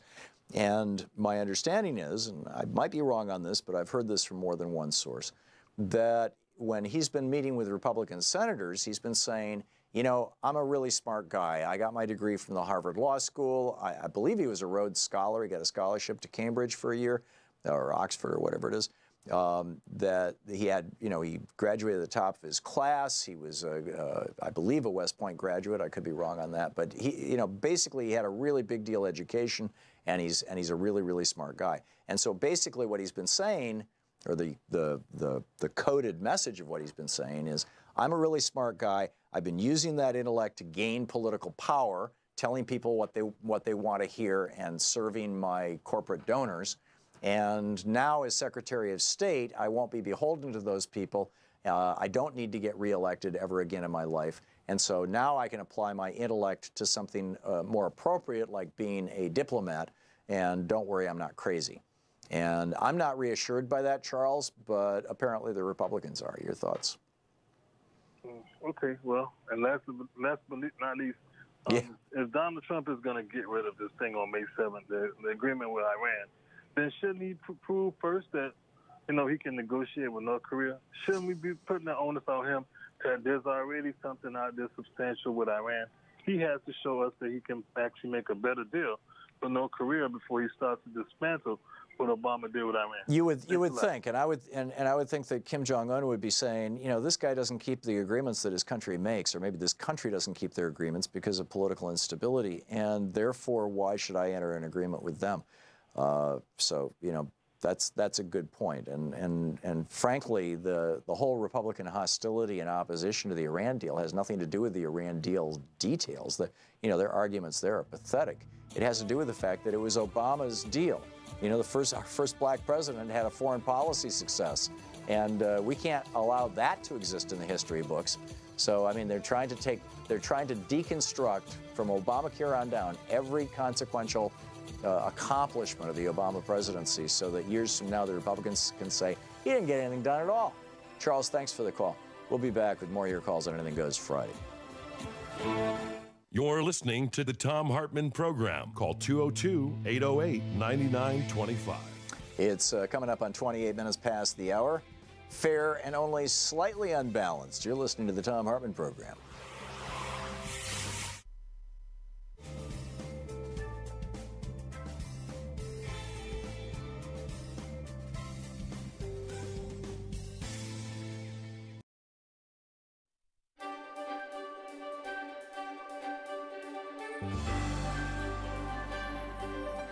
It's the Thom Hartmann University Book Club. Today we're reading from Unequal Protection, How Corporations Became People and How You Can Fight Back by Thom Hartmann. This is from the introduction titled The Battle to Save Democracy. Excuse me. On September 2nd, 2009, the transnational pharmaceutical giant Pfizer pled guilty to multiple criminal felonies. It had been marketing drugs in a way that may well have led to the deaths of people, and that definitely led physicians to prescribe and patients to use pharmaceuticals in a way that for which they were not intended. Because Pfizer is a corporation, a legal abstraction, really, it couldn't go to jail like fraudster Bernie Madoff or killer John Dillinger. Instead, it paid a $1.2 billion criminal fine to the U.S. government, the biggest in history, as well as an additional $1 billion in civil penalties. The total settlement was more than $2.3 billion, another record. None of Pfizer's executives, decision makers, stockholders, owners, or employees saw even 5 minutes of the inside of a police station or a jail. Most Americans don't even know about this huge and massive crime, nor do they know that the criminal never spent a day in jail. But they do know that in the autumn of 2004, Martha Stewart was convicted of lying to investigators about her sale of stock in another pharmaceutical company. Her crime cost nobody their life, but she famously was escorted off to a women's prison. Had she been a corporation instead of a human being, odds are there would not have even been an investigation. Yet over the past century, and particularly the past 40 years, corporations have repeatedly asserted that they are, in fact, persons, and therefore eligible for the human rights protections of the Bill of Rights. In 2009, the right-wing advocacy group Citizens United argued before the Supreme Court that they had the First Amendment right to free speech and to influence elections through the production and distribution of a slasher documentary designed to destroy Hillary Clinton's ability to win the Democratic nomination. Some political observers assert that they did this in part because they believed that a black man whose first name sounded like Osama and whose middle name was Hussein could never, ever possibly win against a Republican, no matter how poor a candidate they put up. In that, they were following on a 2003 case before the Supreme Court in which Nike claimed it had the First Amendment right to lie in its corporate marketing, a variation of the First Amendment right of free speech. Corporations haven't limited their grasp to the First Amendment. Pretty much any and virtually every amendment that could be used to further corporate interests has been fair game. As you'll learn in this book, in previous decades, a chemical company took to the Supreme Court a case asserting its Fourth Amendment right to privacy from the EPA, snooping into its illegal chemical discharges. Other corporations have asserted Fifth Amendment rights against self-incrimination, as well as asserting the 14th Amendment, passed after the Civil War to strip slavery from the Constitution, asserting that it protects their right against discrimination by a local community that doesn't want them building a toxic waste incinerator, commercial hog operations, or superstores. If this trend continues, it's probably just a matter of time before a corporation claims the Second Amendment right to bear arms anywhere, anytime, and your credit card company's bill collector shows up at your home with a sidearm. This legal situation is not only bizarre, but also quite the opposite of the visions for this country held by the founders of the nation and the framers of the Constitution. They were sufficiently worried about corporate power that they didn't even include in the Constitution the word corporation, intending instead that the states should tightly regulate corporate behavior, which the states did quite well until just after the Civil War. The American Revolution, you'll learn in this book, was in fact provoked by the misbehavior of a British corporation. Our nation was founded in an anti-corporate power fury. The most significant and oft-quoted precedent of the turning point of corporate power in America began just after the Civil War. It rested on a constitutional amendment successfully written and passed by a group of radical Republicans after the Civil War. That's what they called themselves, radical Republicans, to take slavery out of the Constitution. Given that today's Republican Party has, largely since the robber baron era of the 1880s, been the party of big business and the very rich, it's a bit difficult for some people to get their minds around the possibility that the Republican Party started out as a reform party, that for nearly 70 years, from before Abraham Lincoln until just after Theodore Roosevelt left the party to start a third party, had a strong progressive wing. But the Republican Party did. Although Lincoln was, by today's standards, a moderate Republican, he was still anti-slavery, pro-middle class, and pro-labor. In fact, he famously said labor is superior to capital because it precedes capital. Nobody has wealth until somebody makes something. And he was the first president both to use the word strike in public and to actually stop police and private armies from killing and beating strikers. And just like in today's mainstream Democratic Party, where there's a progressive minority that always seems to be pushing the edges, in the Republican Party of the 1800s, there was a very, even by today's standards, progressive faction. The radical Republicans were a splinter group that emerged in a big way from the Republican Party at its founding in 1854 And just after the Civil War in 1866, they gained a majority among Republicans in the House of Representatives, where they had a powerful influence until the faction disintegrated in the 1870s during the presidency of Ulysses S. Grant. They supported the absolute right of freed slaves to vote and participate in government. It goes on from there. Unequal protection, corporate power.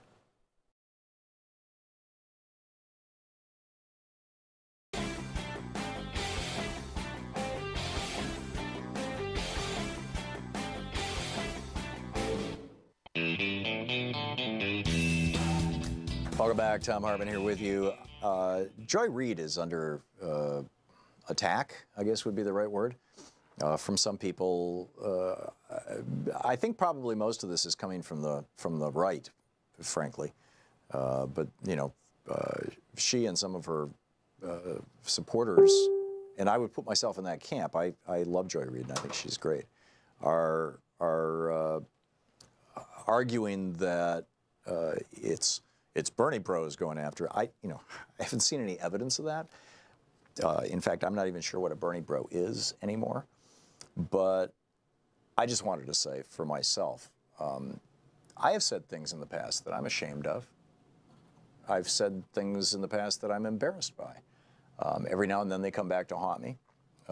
And what you do is you acknowledge it and ask for, and apologize and ask for forgiveness and move on. Which Joy Reid did, and then some more stuff came out, and now she's kind of caught up in this, was she hacked, was she not hacked?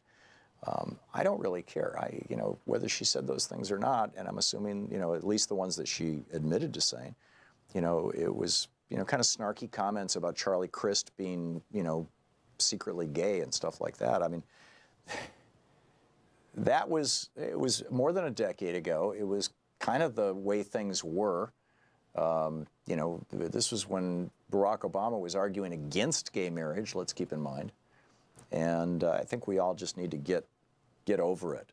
Joanne Reid is a great broadcaster and a good and decent human being, and, let's just drop it and move forward. 10 in New Oxford, Pennsylvania. And I think it seems like a lot of the stuff is coming out of the Daily Beast, where they have banned her column, and I just think that's wrong. 10 in New Oxford, Pennsylvania. You're on the air. Yes, I'd like to think that our democracy will be saved if we bring back the Corruption Act of 1912. And Jesus Christ needs to also redress the Citizens United case. Yeah. And I wanted to add also that the Pope Francis also confessed that he made a mistake when he was in Chile. You're right. And now he's admitting that he made a mistake. And he's inviting the people that, as far as the sex abuse, and inviting them to the Vatican. So we know not even now the Pope is asking for forgiveness for what he said about the bishops there in Chile, South America. He did that on January 23rd. Yeah. So you're talking, in 1912, you're talking about the Corrupt Practices Act, right. Which I don't know a great deal about. I know that there was a version in Montana that preceded this. And well, that's originally the Citizens United case before the U.S. Supreme Court. It was. That's what was overturned. Oh, really? I thought they overturned the Tillman Act, the 1907 legislation. Well, basically, it gets down to the Corruption Act, right, which was again protecting all the money that would go into the corporations to support the politicians. Right. And that's the connection. I'm going to have to learn a little more about this so I can speak intelligently about it. Ten, thanks a lot for the heads up on that. I do appreciate it. And I'm with you. We need to bring back legislation that will protect us from the corrupting influence of lobbyists and billionaires. Leonard in South Pasadena, California. Leonard, what's on your mind today? How you doing, Tom? Good. What's up? Good.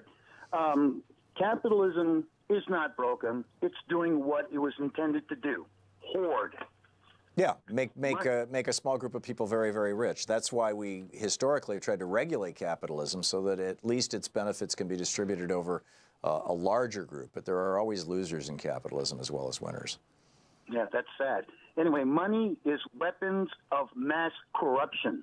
Amen. Capitalism is to gain capital. No one told them when to stop.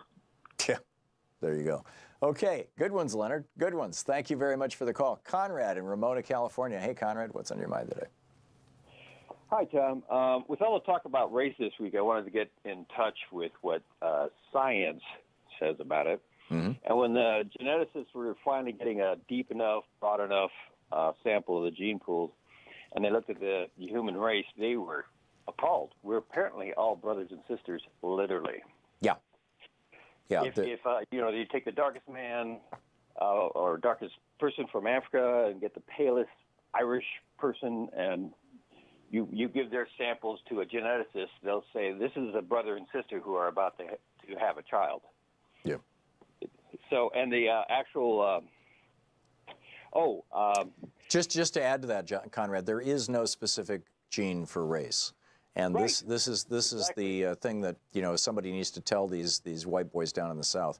There are genes, you know, in the region of let's build skin all over the body. There's a little tiny gene attached there that says, okay, what color will that skin be, or how much melanin will it have specifically? How much protection do you need from ultraviolet radiation? And, you know, around facial features, you know, there's genes for how is your nose constructed and how are your, you know, et cetera. But none of these are in one place. It's not a race gene, and none of them have anything to do with genes that have to do with intellect or that have to do with, you know, things like that. So it's like this whole construct of race is not a scientific construct. It is a social construct, and it's become a political construct as a consequence of that. There's a fun, well, not fun, but there's a scientific term called a tandem repeats. It's when the genes, the AGTC, start repeating, like, say, Gattaca several times. Yeah. It allows rapid mutation. So the most inbred animal, a dog, has the most wide variation, shapes, and colors. Mm-hmm. And we are the second most inbred animal. And that's why we have what looks like different races. It's because we're too inbred. Yeah. Yeah, and it all comes... Buffalo, they had a big population that mixed freely, deep gene pool. They all look the same. Yeah. Yeah, and it all comes down, as you said, it all comes down to adenine, guanine, cytosine, and thymine, or uracil if it's RNA. The ACE, adenine, guanine, AGCT, right? Yeah, this is what all the, you know, this is what makes our genes. This is what makes DNA. Conrad, excellent point. Thank you very much. Jack in Petaluma, California. Hey, Jack, what's on your mind? Good morning, Tom. I'd like to say I'm from the Midwest also. I'm a transplant here to California, and I like to keep track of what's going on back there. I'm from Pennsylvania, and 2 weeks ago, I learned that in Coudersport, Pennsylvania, which is up in north central Pennsylvania, close to the New York border, mm-hmm. There's a small creek up there called Mill Creek that flows into the Allegheny River.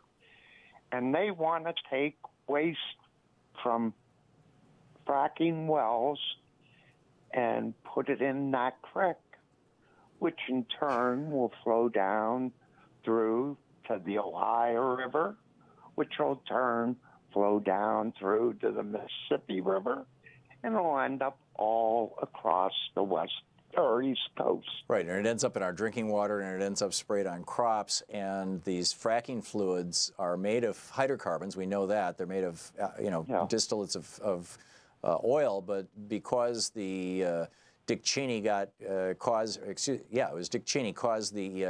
EPA to give a complete exemption to the fracking industry. They don't have to disclose which chemicals are in there, but we know that most of the distillates of oil, of petroleum, are cancer-causing. You know, the benzenes and all that kind of stuff. These are nasty, nasty chemicals, and the fracking companies, you know, we've been largely forcing them to inject it into the ground where it'll contaminate groundwater or you know, underground water. And now they want to pour it into our river. That's crazy, Jack. That's crazy. What's being done to stop it?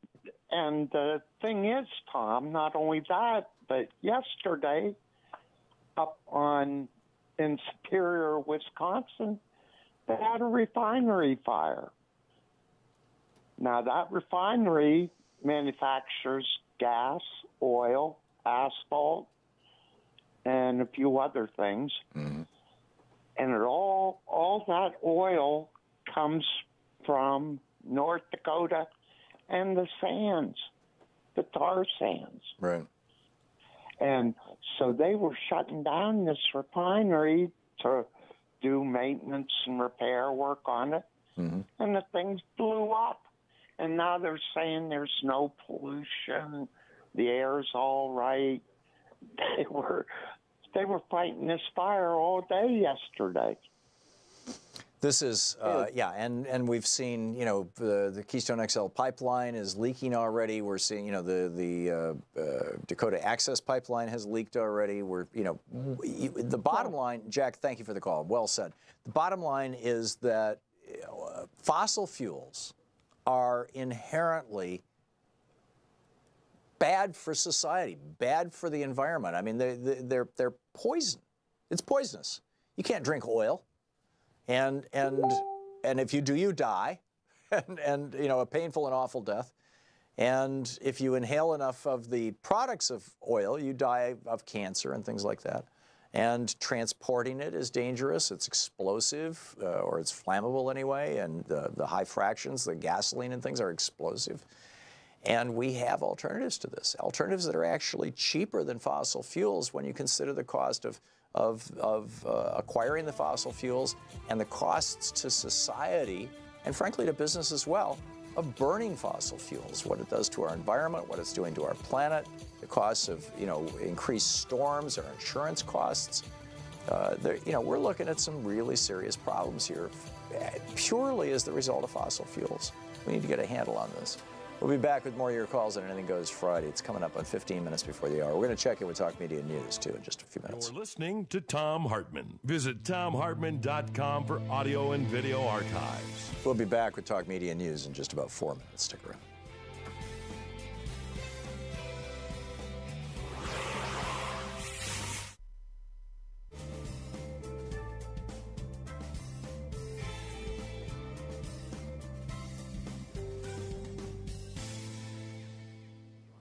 And welcome back, Christopher in Snellville, Georgia. Hey, Christopher, what's up? Thanks for watching the show.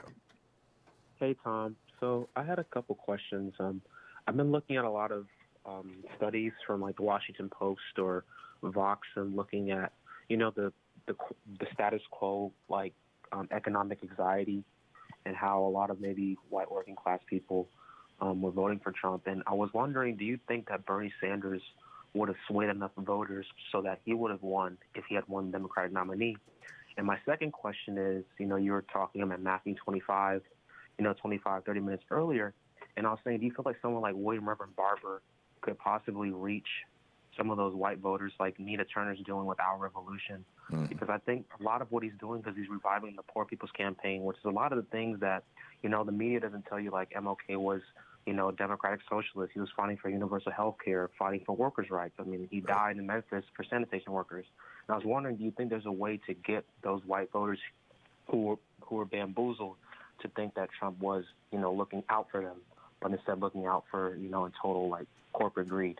Not only do I think there's a way, Christopher, I think a lot of people are following that way already. Number one, in answer to your question about would Bernie have beaten Trump, there have been a number of studies asking that very specific question, studies of exit polls, studies of voter opinion, and the broad consensus seems to be that, yeah, Bernie would have beaten Trump.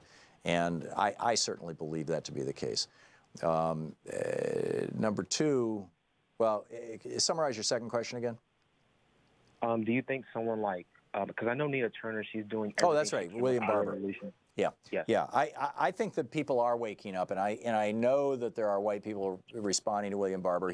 We've got to get him on this program more frequently. Yes. He's such a great guy. He's been on our show a number of times, but you know, he's touched me certainly. I'm a white guy. I know that he's touched a lot of our listeners and viewers. I think that, you know, William Barber has every chance of being viewed as at least one of the members of this generation that could achieve something close to the status, if not of Martin Luther King, then certainly of John Lewis. Yeah, you know, absolutely. Somebody who's you know, perceived as sort of iconic, you know, as a real, you know, they're really doing something and doing something good. So, yeah, I hope so. Christopher, thanks for the call. It was an excellent one, and, appreciate your comments. Paul in La Mirada, California. Got a quick one for me, Paul? I got a minute. Yeah, I just wanted to call back. I talked to you before about Free Discussion Society. Hmm? And we have a website now, freediscussionsociety.com. Cool. And, I want to encourage everybody to go check it out. We're having our next event on May 20th. The topic of discussion will be, how do we awaken the consciousness of America? It's a great question. And, how do we do that? Yeah, and, oh, man. With an open discussion society as a start, right? Or a free discussion society, excuse me. I'm sorry? We do that with a free discussion society to begin with. Well, I think it's a good help. I don't want to, pat myself on the back, but, a lot of times I hear people talking about, we need to have more conversations and people need to talk face to face. And I said, let's do it. And we've been going for, this will be 1.5 years next month. And yeah, I'm excited. Hopefully you can come out one day. That's great. Okay, the website again was, Paul? freediscussionsociety.com. You got it. freediscussionsociety.com. Thank you, Paul. Good to hear from you. We're going to check in. I believe we're going to check in with Talk Media News. I don't see anybody on the board, but they have a minute to call in. If they don't, we'll continue taking your calls. We'll be right back.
Let's check with Talk Media News and find out what's going on in the world today. This report brought to you by goatsfortheoldgoat.com and Ellen Ratner's new book, Loving What You Do. On the line with us, the chief foreign correspondent for Talk Media News, based out of the UN in New York, Luke Vargas. You can follow him on Twitter at The Courier. Luke, welcome back to the program. What's going on with North Korea? Well, there's a big question on a historic day. Yeah. I mean, I guess the thing that sort of interests me the most is sort of categorizing this laundry list of pledges that were made in the joint statement between Moon Jae-in and Kim Jong-un, and sort of trying to put them in two categories. One being concrete pledges, things that the two leaders formally agreed to do immediately and on some sort of formal timetable, and what an expert I talked to today called sort of amorphous pledges, things that are much more aspirational, that don't have, clearly spelled out next steps, as flashy as they may be. And I think it's those amorphous pledges which are the ones that are the sort of headline items here.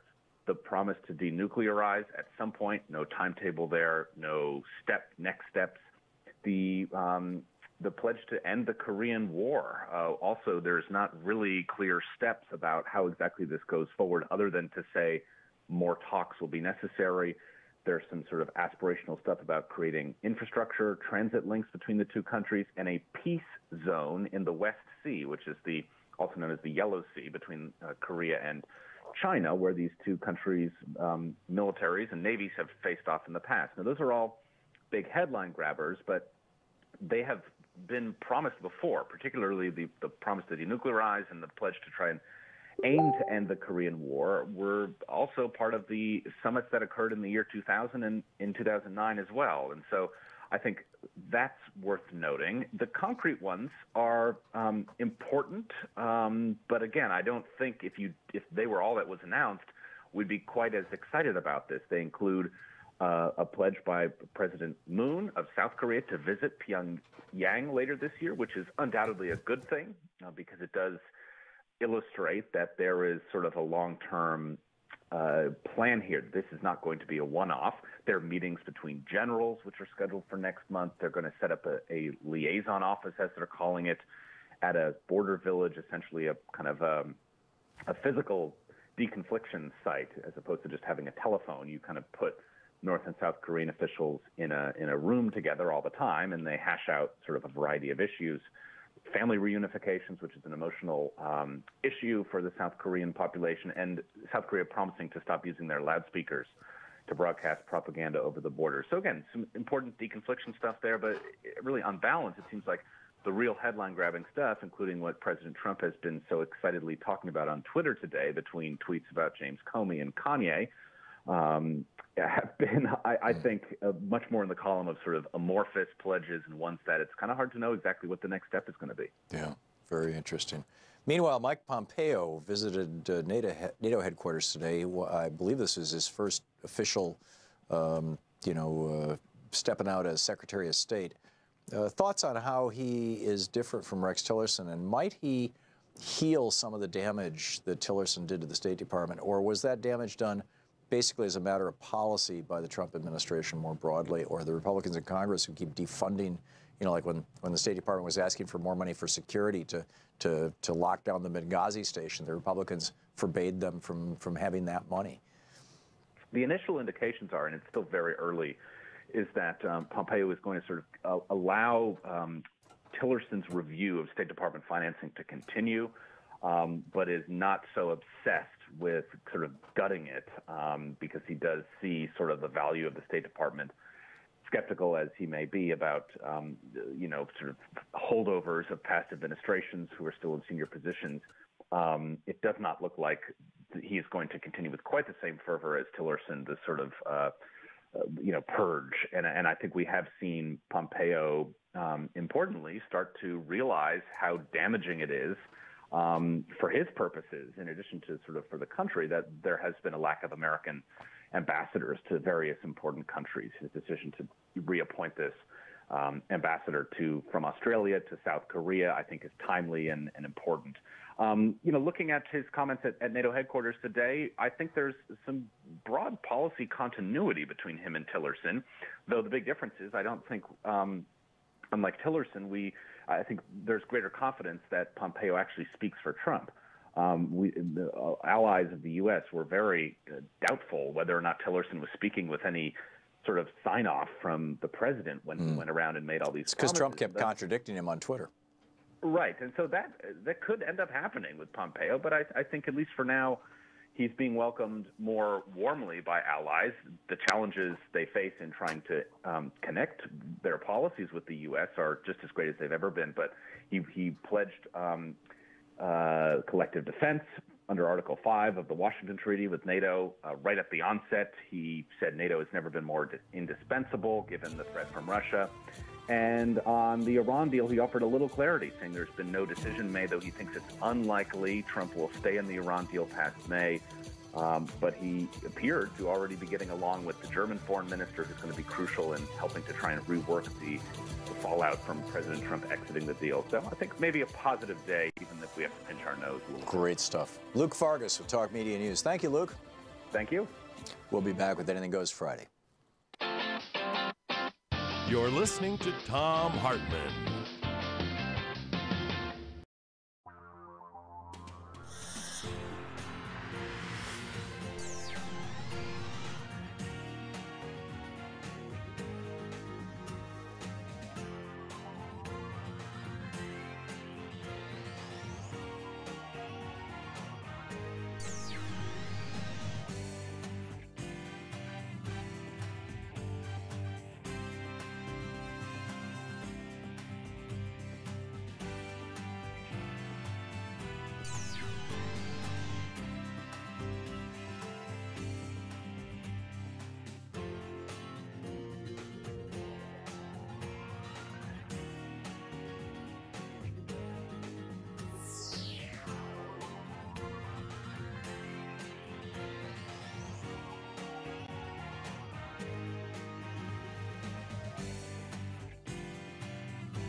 The Thom Hartmann Program is brought to you in part by the Aiden Forecast, an investment newsletter with weekly updates of leading market indicators and a monthly deep dive into what the details of the economy and the markets mean for investors and retirees. On the web at aidenmarkets.com. Wines have some of the highest pesticide levels in our food chain. This hour brought to you by ecowine.com. Pesticide-free wines, organic wines, imported from France by the Organic Wine Company, ecowine.com.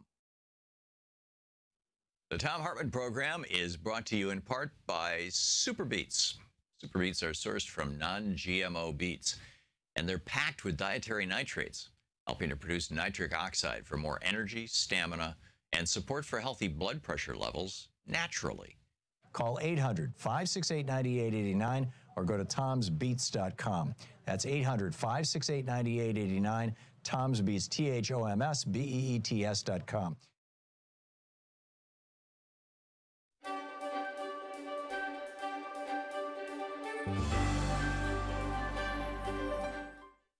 Thom Hartmann University Book Club today. We're reading from It's Even Worse Than You Think, What the Trump Administration is Doing to America by David K. Johnston. This is from page 61, the chapter titled Forgetting the Forgotten Man. In 2010, the U.S. Department of Labor created a website to honor workers who died on the job. Quote, more than 4,500 workers, lose their lives on the job every year. Below are the names of just a few who have died in recent months. OSHA's mission is to prevent workplace injuries, illnesses, and death, end quote. That Occupational Safety and Health Administration webpage was intended to highlight and humanize workplace deaths, to ensure awareness of tragedies, especially those that could have been avoided, according to Jordan Barab, an Assistant Secretary of Labor during the Obama administration. Barab explained, without information like this, fatality statistics are just raw, sterile numbers. The purpose of adding names and circumstances was to impress people with the tragedy that workers and their families face day after day.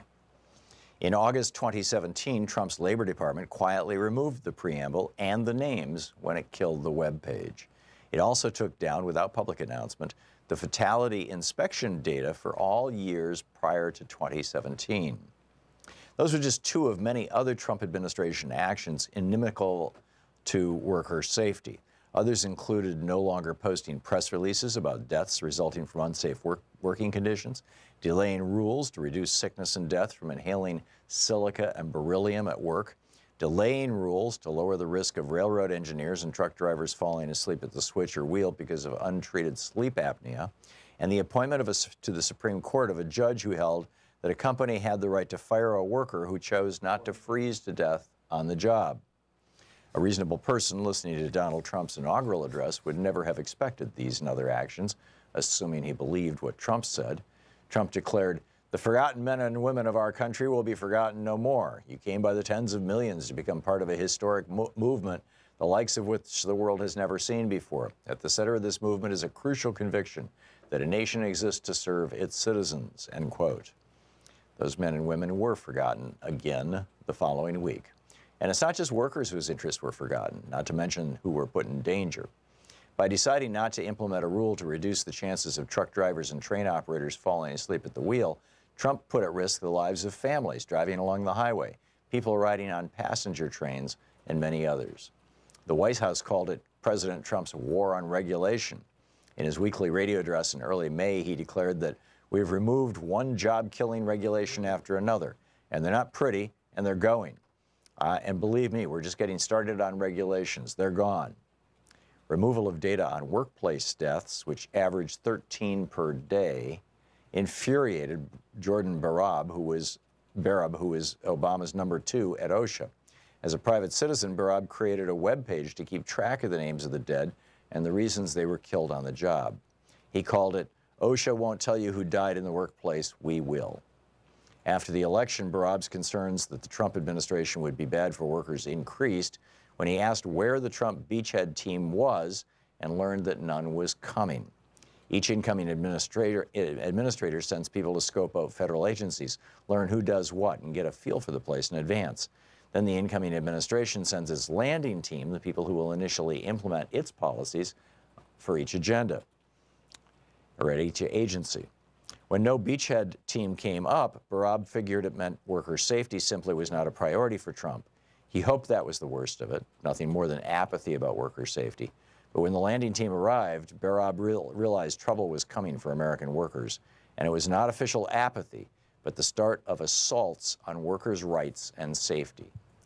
Barab said most of them had no idea they were going to labor and no interest in workers' issues either. What they did have was a mandate to delay, repeal, or weaken regulations that protected workers as part of Trump's plan to eliminate, quote, any regulation that is outdated, unnecessary, bad for workers, or contrary to the national interest, end quote. The first sign came when Trump nominated Judge Neil Gorsuch to the Supreme Court. Gorsuch was an acolyte of Antonin Scalia, whose seat he would be taking.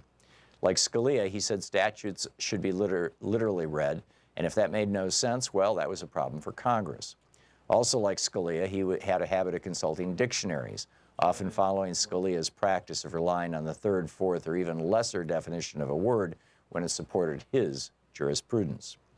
Trump's nomination alarmed unions. Jody Calamine, a communications worker of America lawyer, told Gorsuch's Senate confirmation hearing that Gorsuch, quote, is a threat to working people's health and safety, end quote. Calamine cited Gorsuch's dissent in the 2016 case to make his point. That dissent, he said, reveals an anti-worker bias and features the judicial activism that will ultimately put workers' lives at risk, end quote. Those are unusually strong words about a Supreme Court nominee, but a review of the case shows Gorsuch has little regard for human life, at least when it comes to employers' power over their workers. He considers a rigid interpretation of the law more important. The case was about a law Congress passed giving workers the right to refuse dangerous tasks. Gorsuch said, no, you may not refuse. It's even worse than you think, by David K. Johnston. Want to connect with the show online? You can find the Thom Hartmann Program on Facebook, Twitter, and Instagram.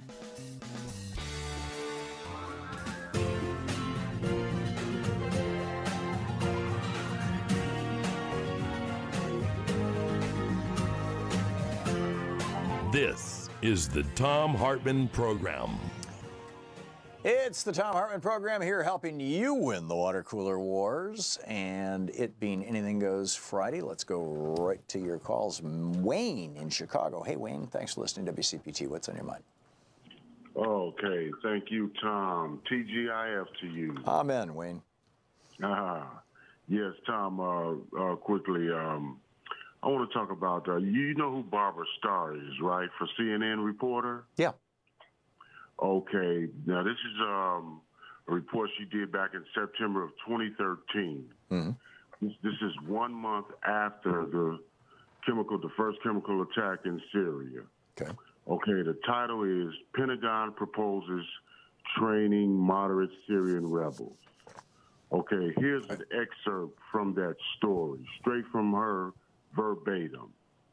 Okay, she says, not only are the terrorists in possession of chemical weapons, but these moderate terrorists, she has moderate terrorists in quotation marks, these moderate terrorists affiliated with Al-Nusra Front are trained in the use of chemical weapons by specialists on contract with the Pentagon. So we see even Corporate News Network, Barbara Starr, even she admitted 5 years ago almost, September 2013, that the rebels were in possession of chemical weapons.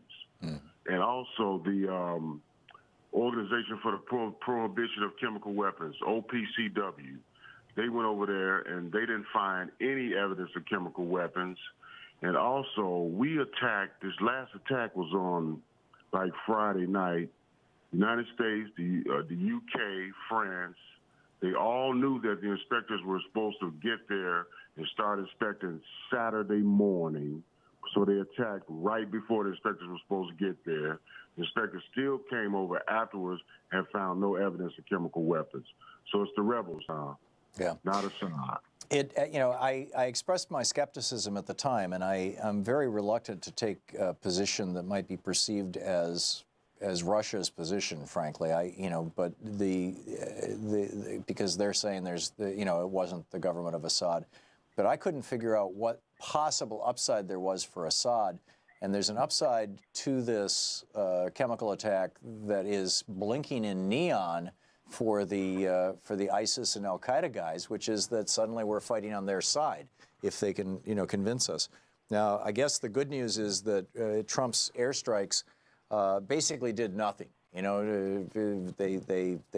were symbolic pinpricks so that Trump could strut around and play big guy here in the United States and accrue the political benefit of being a war president without actually taking any real risks, because he wasn't actually taking out any consequential, facilities. Let me leave you with this. And that may be because he understands the same thing you're just saying, Wayne. Back to you. Yeah, you're the president of Syria. I'm your main general. I coordinate everything.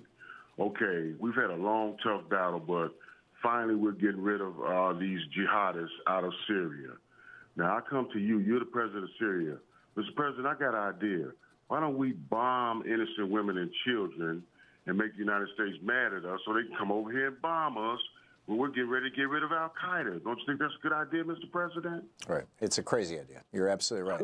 And that was my point. That said, if our government, if our intelligence services, and if the intelligence services of the French and British and the Israelis and the Saudis, although the Israelis and Saudis, want us to take out Assad because he's Shia, not Sunni. And but in any case, if all these intelligence services say that Assad's government had something to do with this, I think that we have to take that seriously too. That doesn't mean that we strike them. That means that you bring the UN in and you do something consequential. But the bigger issue is that you've got a civil war going on in Syria that started, 5, 6, 7 years ago as a consequence of global warming pushing the desert 100 miles south in northern Syria. And this is not limited to Syria, by the way. It's happening in Libya, it's happening in Tunisia, it's happening in Egypt.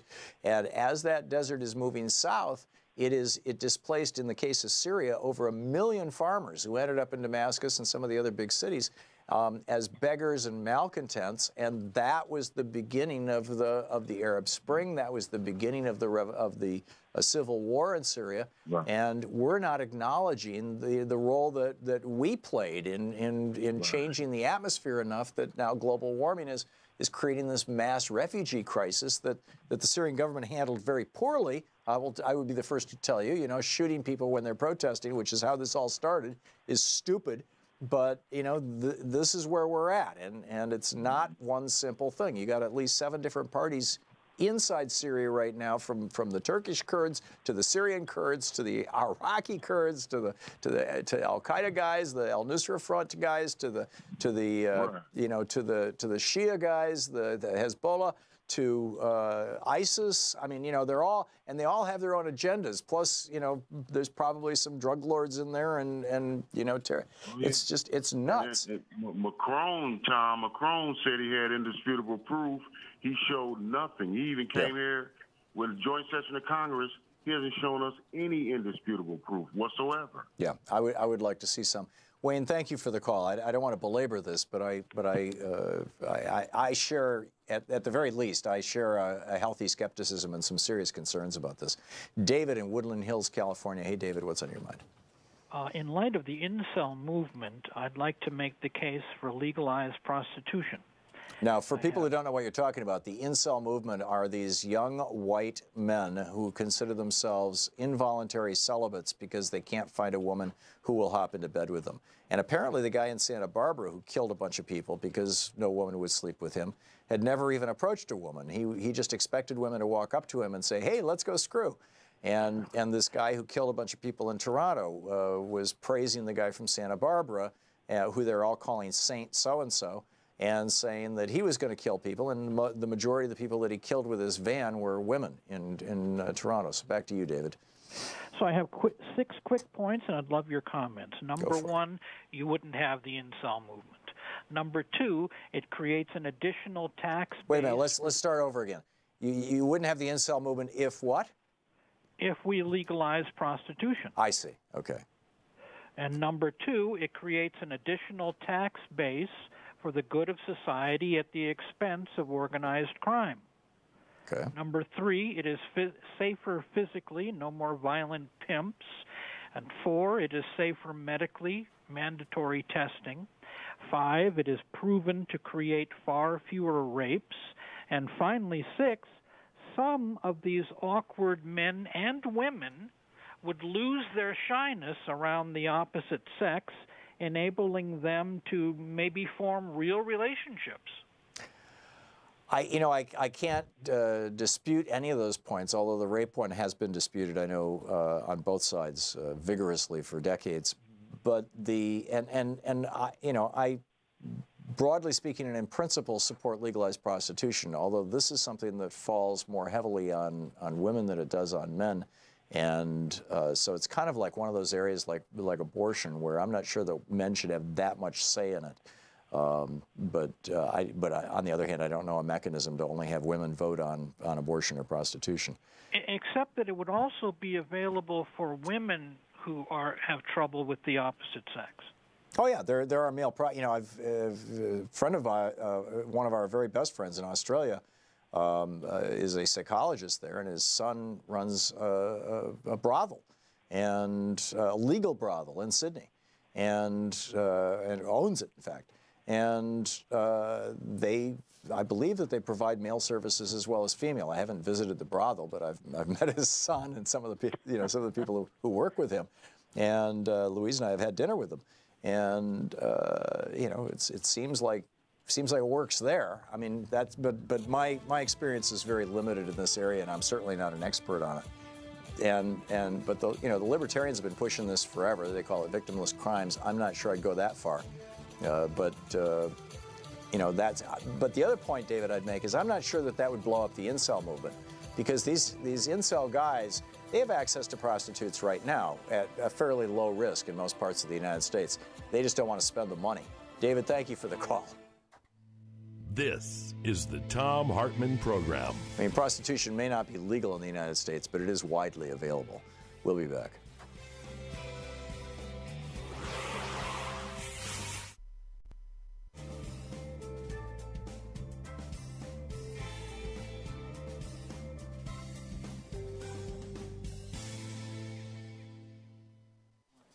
And welcome back.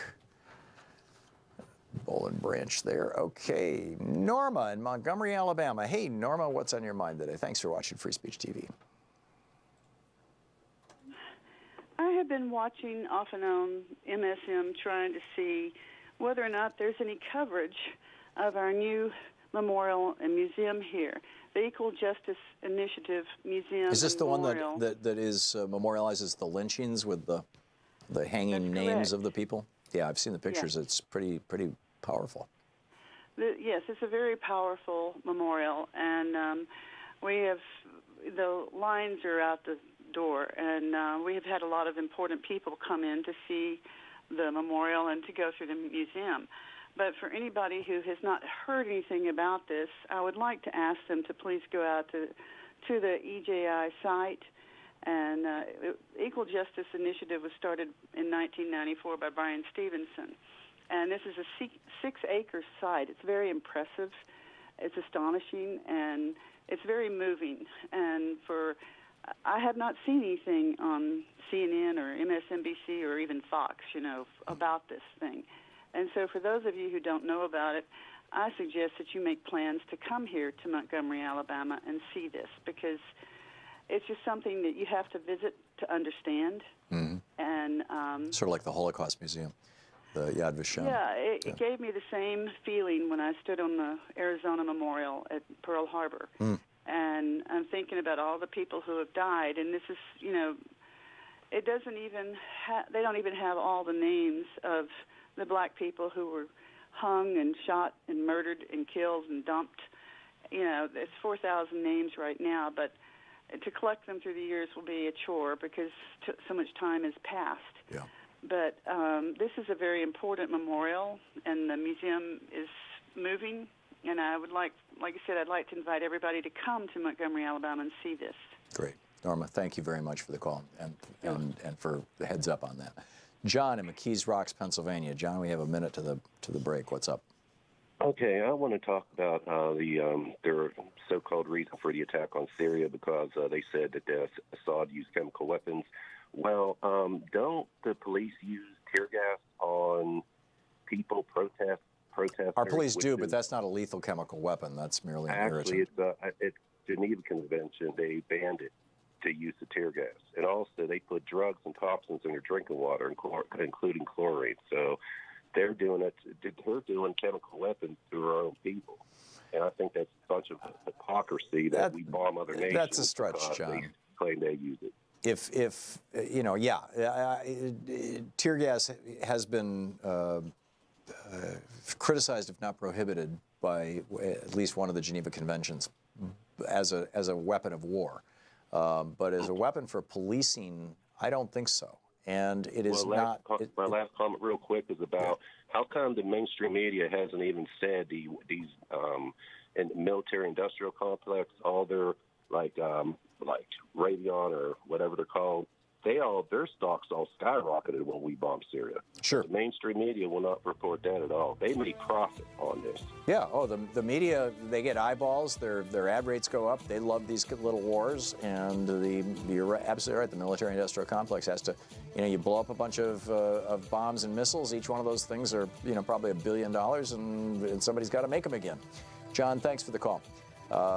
We'll be right back. It's coming up on 20 minutes past the hour. We'll be right back.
Friday on the Thom Hartmann Program, and James in Clear Lake, Oaks, California. Hey, James, what's on your mind?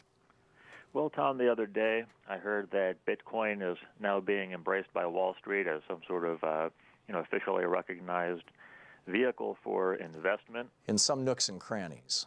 Not, I don't think there's a wholesale embrace of Bitcoin, but didn't they roll out an ETF or something like that? Yeah, it's ETF, IPO. I don't really understand these things very well, but it had something to do with funding various ventures. Right. So, but at any rate, I remember what it was. I read it in the Financial Times yesterday. It was that one of the new kinds. It wasn't the Bitcoin brand. There's a whole bunch of these blockchain currencies, and one of the new ones just got. They didn't do an IPO, but they did an investment round, and they got some substantial investment from one of the hedge funds. Okay. And that seemed to legitimize the whole industry. Yeah. Now, fairly or not, Bitcoin has acquired something of a reputation as being a vehicle for illegal activity, shady dealings, and so forth. Sure. And I'm kind of extrapolating here, but also to relate a story that I saw on PBS yesterday talking about refugees in a place called Cox's Bazar. That rang a bell as a place where some of these international criminal types like to hang out. Yeah, isn't that one of those dark websites? Cox's Bazar is a physical place in Bangladesh. Oh, okay. And a lot of the Rohingya refugees are going there and winding up being plied into the sex trade. Oh, my. So, yeah, I mean, it's a complicated thing because I know you like to say, well, what does the right wing like to do? They like to legislate morality in the person's bedroom, whereas we progressives and so forth believe that people can be free in their personal lives and, everything will be okay and everything. But then I see sort of the other side of it. Well, maybe we do need, like, the government to kind of investigate some of these transactions and make sure that what's going on with the market is not fueling our economy, one of the biggest in the world, is not somehow supporting these things that are just a lot of bad stuff going on around the world. There, the Rohingya, these riots that are happening in Nicaragua because they want to destroy the social security system there, just like they brought down they're doing so much damage in Venezuela. And I'm just really skeptical of a lot of this libertarian stuff. Yeah, you're seeing you're seeing I'm sorry. You're seeing weak libertarian, strong neoliberal positions being taken in country after country across Europe, Eastern Europe, Central and South America. We're seeing governments moving harder and harder to the right. Let's privatize Social Security. Let's all these kinds of things, and it's not a good thing. It's just broadly not a good thing. And these cryptocurrencies, I mean, let's face it. What they really, a lot of the appeal of them is that somehow eventually this money will be out of the reach of the government, so that the government can no longer force you to pay for things like schools. Yeah, exactly. But the weird reality is that the blockchain currencies may actually do a better job of keeping track who used what, when, and how, and why than regular currencies do. But, we'll see where this goes. James, I need to move along, but thank you for the call. Brian in Dubuque, Iowa. Hey, Brian, what's on your mind? Hey, Tom. I was probably a little too high the last time I called in. Uh-oh. We don't need to take out Assad and occupy the government. Okay. So what's on your mind? I wanted to talk about progressivism and how it should be defined, and it should be defined. I don't know that I know what everything should be as far as in terms of progressivism, but equality, changing the capitalist system, changing the prison-industrial complex, changing the military-industrial complex, no tolerance for sexual assault in the military or anywhere else.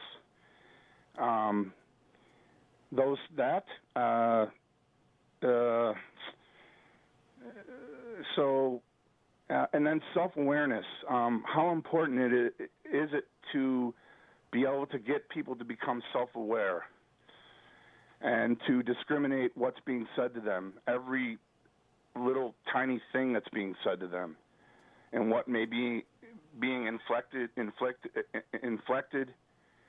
that sort of thing. Yeah. And how do you get, people to become self-aware? You have to tell them, listen to what I'm saying, and then it's hard. I wasn't. Maybe it's fear. Maybe there's too much fear. But the point is when you change the capitalist system to something less severe, to a less dog-eat-dog world, and we use our rationale, and rationale would say peace is better than violence. Yeah. Yeah, I think that, Brian, what we need to be doing is speaking to people's needs rather than their fears. People need health care, for example. They need education. They need housing. You're listening to the Thom Hartmann Program. Call 202-808-9925. Speaking of housing, Ben Carson and the Trumpies are planning to triple the cost of low-income housing in the United States. Triple it.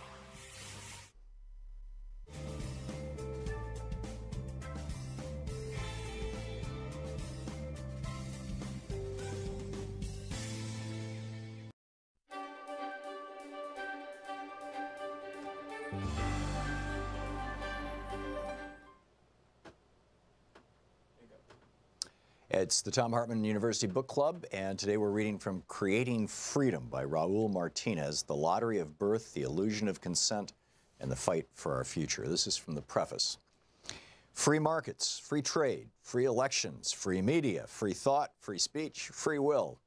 The language of freedom pervades our lives, framing the most urgent issues of our time and the deepest questions about who we are and who we wish to be. Freedom is a stirring ideal, central to the concept of human dignity and visions of a fulfilling and meaningful life. Its universal appeal, its ability to unite and inspire, have long made it a powerful political weapon. For some, it is the clarion call for revolution. For others, a justification of the status quo.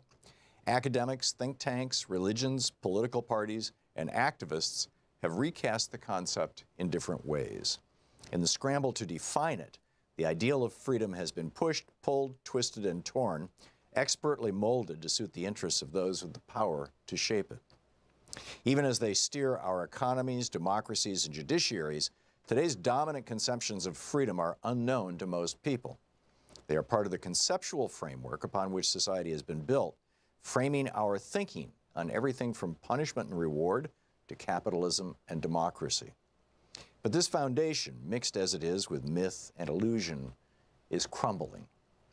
Plagued by civilizational crises, economic, political, and environmental, the towering edifice it supports is not only unstable and unsustainable, but unjust. For too long, the language of freedom has been used as a tool of control, helping to justify poverty, to erode democracy, to lend legitimacy to barbaric punishment. As inequality soars, economic crises erupt, people work longer for less, as refugees surge across borders, corporate power intensifies, forests disappear and sea levels rise, it is time to engage in a fundamental reassessment of this hallowed ideal. When a society fails on multiple fronts, its foundational ideas must be questioned. A simple principle animates these pages. The more we understand the limits on our freedom, the better placed we are to transcend them. We may well be less free than we like to think, but only through understanding the freedom we lack can we enhance the freedom we possess. Ignorance of our limitations leaves us vulnerable to those able to exploit them. Facing up to the myths on our freedom explodes a number of persistent myths, myths surrounding individual responsibility, justice, political democracy, and the market. Some of these myths persist because they advance the interests of those in power, others because they flatter us, offering comfort and false comfort. All come at a price. The way we think about freedom shapes our view of the present and our vision of the future. It is a lens through which we interpret and evaluate the world, a compass by which we set our course. But not all conceptions of freedom are created equal. Each is based on assumptions about the world, some of which fly in the face of evidence and logic. A sharp distinction is often drawn between questions of free will and those of political and economic freedom. Traditionally, these concepts have been separated into distinct categories, but this obscures more than it reveals. We dissect reality into manageable parts for study, but if we do not put those parts back together in order to gain an understanding of the whole, we risk losing sight of the big picture. We risk losing touch with reality. This danger is inherent in modern education, where the price of progression through the system is specialization. Too often, where we should discover connections, we are taught to see impassable subject boundaries, but the limits on our freedom are interconnected. A thorough understanding in one area enriches and changes our perception in others. To delve deeply into the meaning of freedom, we have to breach disciplinary boundaries along the way. Insights and evidence from philosophers, psychologists, economists, historians, scientists, criminologists, and environmentalists all play a role in the discussion to come. By building connections and teasing out their far-reaching implications, a radical, cohesive framework emerges, one that provides a much-needed overview of where we are and where we could be. On the one hand, parts of society remain passive and deeply cynical about the possibility of change. On the other, social movements are rapidly growing around the world in response to the interlocking crises facing us.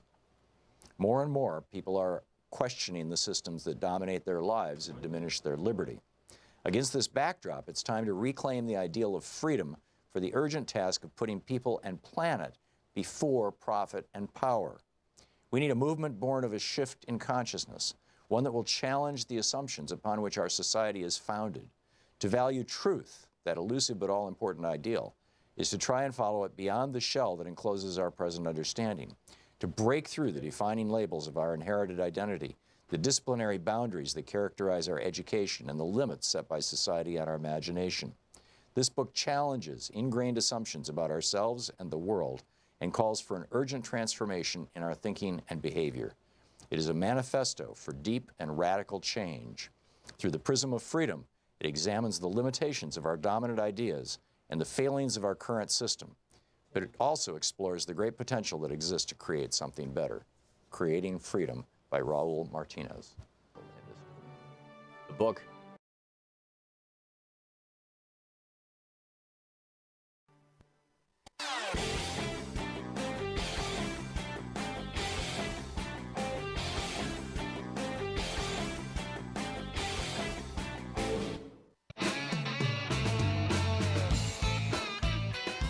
Defending America from the weapons of mass deception. Thom Hartmann here with you. Guy in Farmington, Michigan. Hey, Guy, thanks for listening to Sirius XM. What's on your mind today?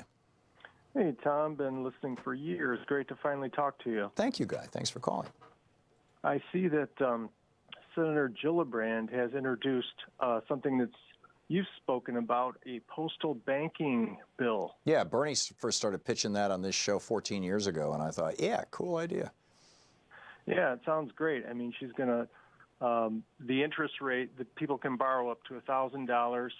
Interest rate will be slightly higher than the 1-month Treasury bond yield. So it'd be about 4% right now, maybe 3.5%. Yeah, right. Yeah, 2. I think it's just gone up. This article says 2, but I think it's more than that. Well, the 1-month yield is below. It's below 3 anyway, because the 10-year just surpassed 3, and that's got everybody flipped out because. But in any case, back to you, Guy. Yeah, so it sounds pretty good. I mean, I don't know if we get any traction with the Republicans. No, the Republicans. You know, the banks will hate this. Oh, yeah. And the payday lenders, you know, it's a $30 billion a year industry, the payday lending industry, and they own a bunch of Republicans, and they're going to fight this tooth and nail because it'll put them out of business. Of course they will, and she's going to require all post offices to do that, and if just 10% of this business goes to the post office, it'll mean billions of dollars for our post office. And in savings to low-income people. That's right. Because I guess the average payday loan is $375 and $520 in additional interest and fees on top of that. Yeah, it's more than 100% interest, effectively. Yeah. So I love her quote, though. She said, literally, the only person who is going to be against this is somebody who wants to protect payday lender profits. Right. Which would be, at the front of that list is Mick Mulvaney, the director of OMB, and now the director of the CFPB. You're right. No, I think it's an absolutely great idea, and I salute Kristen Gillibrand for doing it. She's coming out with more and more progressive proposals as she gets closer and closer to deciding whether she's going to run for president. And, you know, she's still trying to shed the stink of her having been the first senator to call for Al Franken to resign, something that in retrospect looks like it was a huge mistake. And both for him to resign and for her to ask for it. I don't think he would have resigned if she hadn't asked for it. And she's got to deal with that, you know, loudly and aggressively. If she hasn't already, maybe she hasn't. Because I'm not in New York, I don't follow. You know, she's not my senator, but you know, that's the. Had she never done that, she would have such an easy path forward. But it's going to be tough. Guy, I got to move along, but thank you for the call. Tony in Milton, Florida. Hey, Tony, what's up? Oh, not much. To talk to you real quick about global warming. Sure, go for it. By the way, just FYI, Tony, I'll have an article up on on alternate.org later today, I believe, or early tonight. It'll be going up about the Great Conveyor Belt, the thermohaline circulation that brings heat from the South Pacific right off to the coast of Europe, and how that looks like it might be on the verge of crashing. It's kind of a follow-up to the interview we did with Michael Mann on this program on Tuesday or Wednesday. Back to you, Tony. What do you get when you tie a thermocouple to a laser? Electricity. To a laser? Well, you know, are you feeding the laser with the thermocouple, or are you hitting the thermocouple with the laser to produce heat? You point the laser straight up, then you reduce the amount of heat energy and send it off into light, right? Sure. Cure for global warming. I beg your pardon? Cure for global warming. Here for global warming? Yeah, if everybody's worried about energy. But, a cure for global warming. I'd keep it on the planet because we can use it. Yeah. You could not export enough heat to be, you know, by virtue through using lasers to be of any consequence, and I suspect most of it would get absorbed by the atmosphere anyway. That depends on the frequency of light you're shooting off. I mean, You're we right. got a whole spectrum. You're right. You're right. But it's still, you know, it's well, you know, we need all the ideas we can get. Tony, thanks for that one. Jeff in Portland. Hey, Jeff, thanks for listening to X-Ray FM. What's on your mind? Yeah, hey, Tom.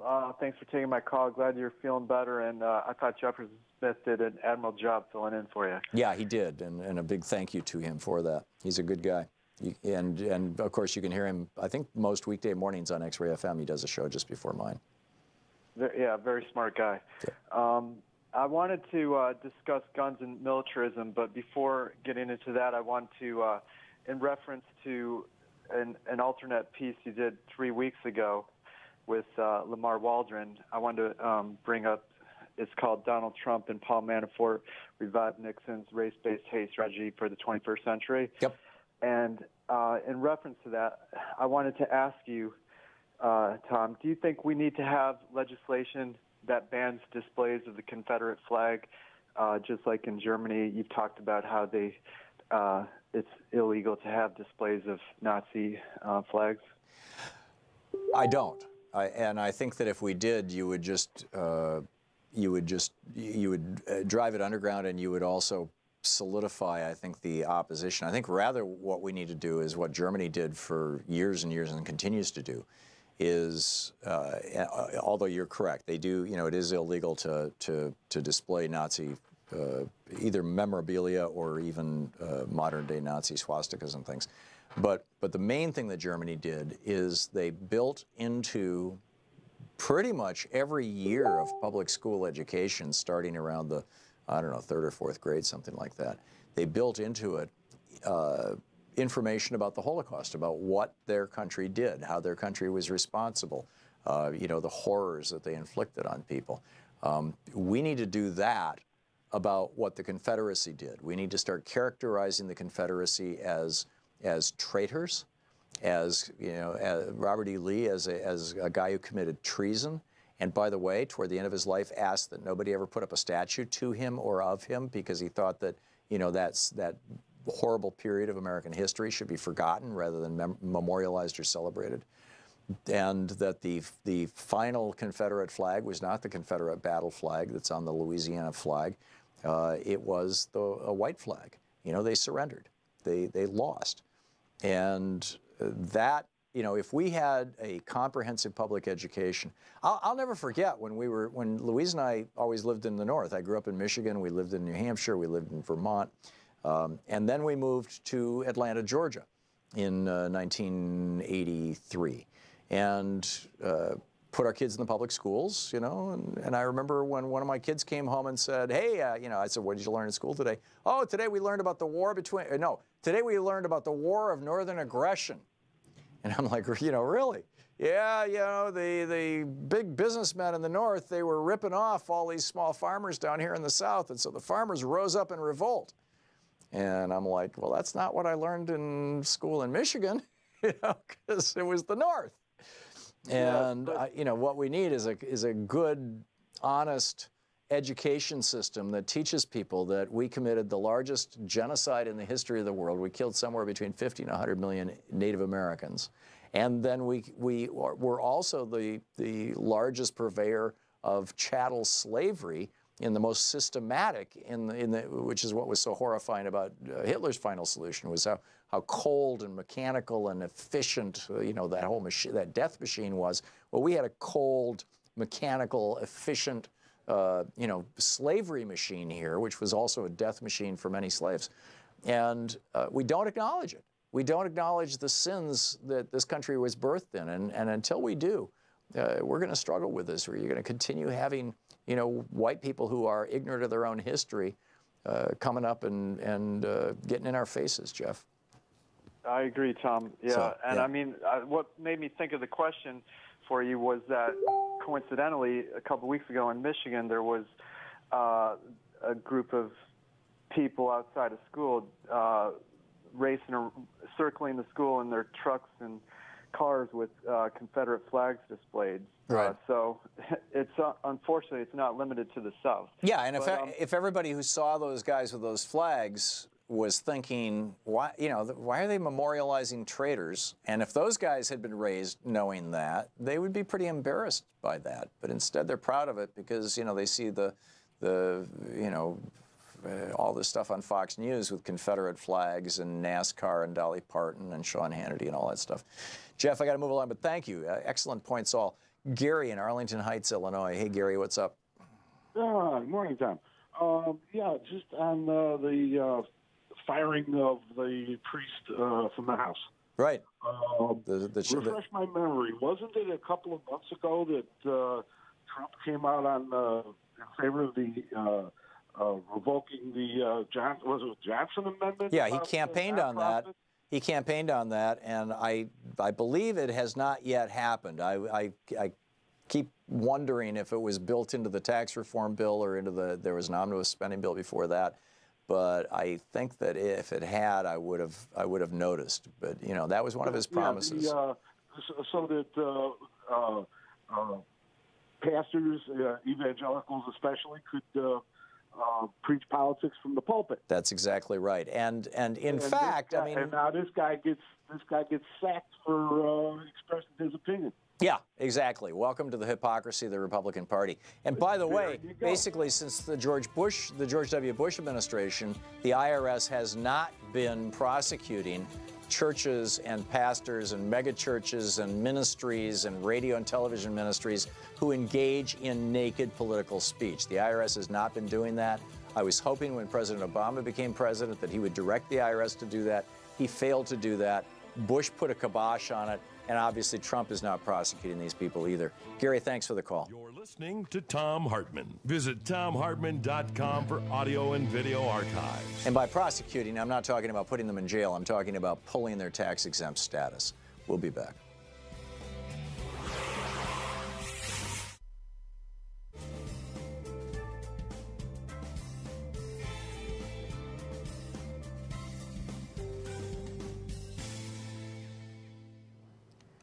Jim in Los Angeles. Hey, Jim, thanks for watching Free Speech TV. What's on your mind today? Tom, my friend, I was listening to you on KPFK last night and dreaming at the same time, and we were in Vegas and betting at the blackjack table. Anyhow, KPFK out of Oakland? No, KPFK in L.A. Oh, KPFK, yeah, okay, right. Yeah. They broadcast you from 3 in the morning till 6 in the morning. Right. So I'm listening and dreaming at the same time. And I was, you know, I was rapping with the brothers. I'm a Cungaro, and some say I'm a white Negro. I play so well, but... What is a Hungaro? One who plays congas. Oh, okay. At drum circles, and I do believe in world peace through music, rhythm, and harmony. And that's my life. That's what I do.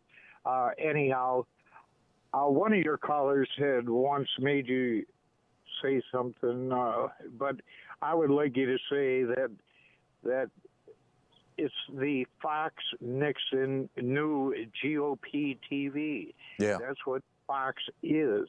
It is, absolutely right. It was invented by Ailes and Nixon in the Oval Office. Yep. For 24/7 GOP TV. Yeah, in fact, the original name of it, as Roger Ailes proposed it, was GOP TV. Oh, you're kidding. No, you can read the memo online. No, Jesus beats. Anyhow, you are the smartest man on all the media. But the most important thing was how do we convince millennials to register and vote Democratic? We do it, Jim. We do it the same way we convince anybody to vote. We inform them about how it will work to their best interest. Yeah. I mean, do you want to get rid of student debt? Register and vote Democratic. You want, including your own student debt possibly, do you want to be able to go to or continue going to college debt-free? Register and vote Democratic. Even the corporate Democrats, even the Blue Dog Democrats are talking about, you know, debt-free college. Now, they mean something a little different than totally free college. You know, they mean cheap college, but That would simply be a return to the standards of this country before Ronald Reagan took our education system apart. So, you know, it's, I mean, whether you're going with the corporate Democrats who are saying, yeah, you should be able to go to college for $50 a term, or if you're going to go with the Bernie Democrats who are saying you should be able to go to college and we'll pay you a $100 a month stipend like they do in, well, it's $200 a month in Denmark, you know, it's still a whole hell of a lot better than what you've got right now, which is if you want to go to college, you got to borrow $60,000 as a starting point. Yep. Yep. Anyhow, to win back, we have to win back the House and the Senate. We have to win back the Senate. Yeah. And the one way it can be done is with millennials. With millennials voting, that 86% of them did not vote in the last off-year election. And if they just understand that you have to register and vote Democratic because they steal your votes in the red states. Yeah. They steal your states, their votes in the blue states too, Jim. You know, by challenging voter registrations. Jim, I got to move along, but thank you for your call. I completely agree with your point. And like I said, I think the way to get millennials out to vote is to make sure that there are issues important to them on the ballot and that the people campaigning are talking about those issues.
It's Anything Goes Friday here on the Thom Hartmann Program. And Maine in Chicago. Hey, Maine, thanks for listening to WCPT. What's up? Yeah, Tom, I was just telling you know, the person before well, anyway, I'm disabled. I'm an American black. I'm not no African American. I'm an American black. I'm disabled, and I'm 66 years old. So, and what you were saying, what I wanted to know was, after say, okay, I have Section 8. After Section 8, then what I pay will be tripled then. Yeah, Ben Carson and the Trump administration want to raise the lowest rung that people who are, and I'm not sure if it's Section 8. I'm not. This is not an area of you know, of law and of policy that I know a great deal about, but you can easily find these articles. I would start over at dailycoast.com because they did some good reporting on it yesterday, I believe. But basically, the cheapest level of publicly subsidized housing right now for the most in-need people is $50 a month. And they want to raise that to $150 a month. And the argument that they're making is if people have to pay more for their housing, they'll have a stronger incentive to go out and get a job. As if there's jobs out there that, you know, pay enough that, you know, and as if, you know, all these people can go to work. I mean, you know.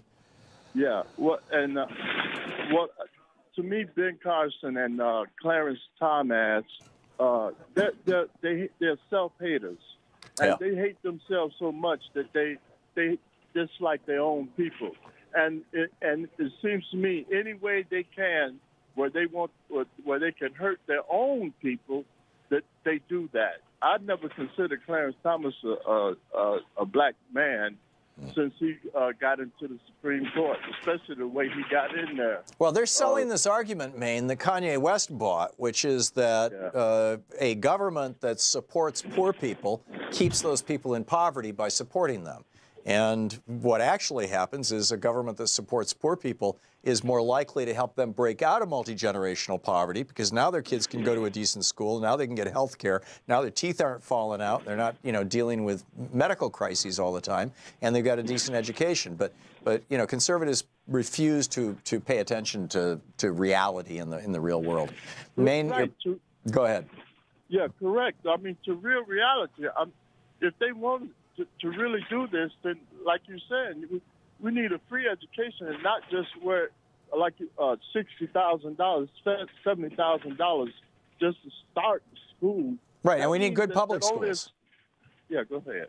No, and we need good public schools. I mean, it's Right. crazy that kids in poor districts, and particularly in poor districts of color, go to schools where they don't have books, where they don't have heat, where they don't have, you know, just these insanely substandard schools. And kids who are in wealthy white suburbs are going to schools where they're getting all kinds of advanced placement classes and, you know, experimental education techniques and, you know, blah. And it's all because we have a property-based system for funding public schools, which is stupid. Oh, it's not stupid, actually. It's you know, these guys, when they put this thing together, I mean, it was during Reconstruction, and they were, you know, smart like foxes. They figured, okay, if you want to keep poor people down, keep them poor. How do you keep them poor? Make their schools suck, so that, you know, as adults, they're not going to be able to succeed either. Right. Maine, I got to move along, but thank you for the call. You said it very, very well. It's really important stuff for people to know about. Curtis in Orlando, Florida. Hey, Curtis, what's up? Actually, this is Kurt from Cali. How are you doing, Oh, I'm Tom? sorry. Hey, Kurt, what's up? Well, I'm doing okay. I had hoped to get in early to speak to Congressman Khanna, but I'm sure that you heard about the Waffle House massacre that took place in Nashville, Tennessee. You talked about it this past Monday. Yes, by the white supremacist.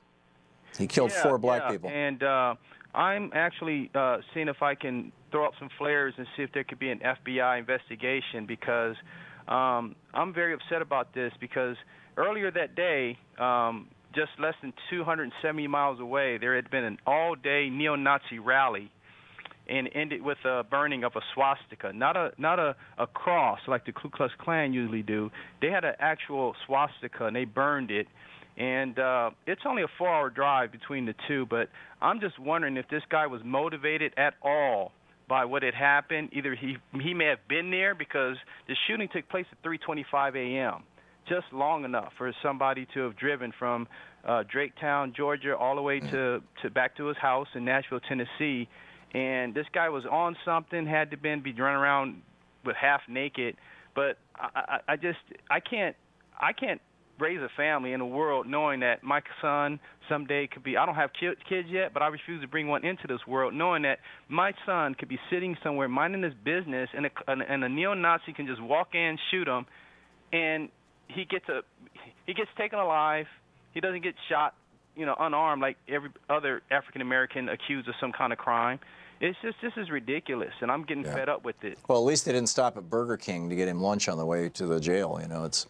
I'm sorry, you know, bad humor here, but Curtis, I agree, and this hard right terrorism that has existed in the United States since after the Civil War in a big way, directed against people of color, has to stop. You know, we are becoming a caricature of ourselves. Sean, we're in the break, and we need to fix this. We need to get out of it. Curtis, thanks a lot for the call. It's been a great week. Thanks so much for being with us today. And don't forget, democracy is not a spectator sport, as both Bernie and President Obama used to regularly say. It actually requires all of us. So get out there, get active, tag you're it. We'll see you on Monday.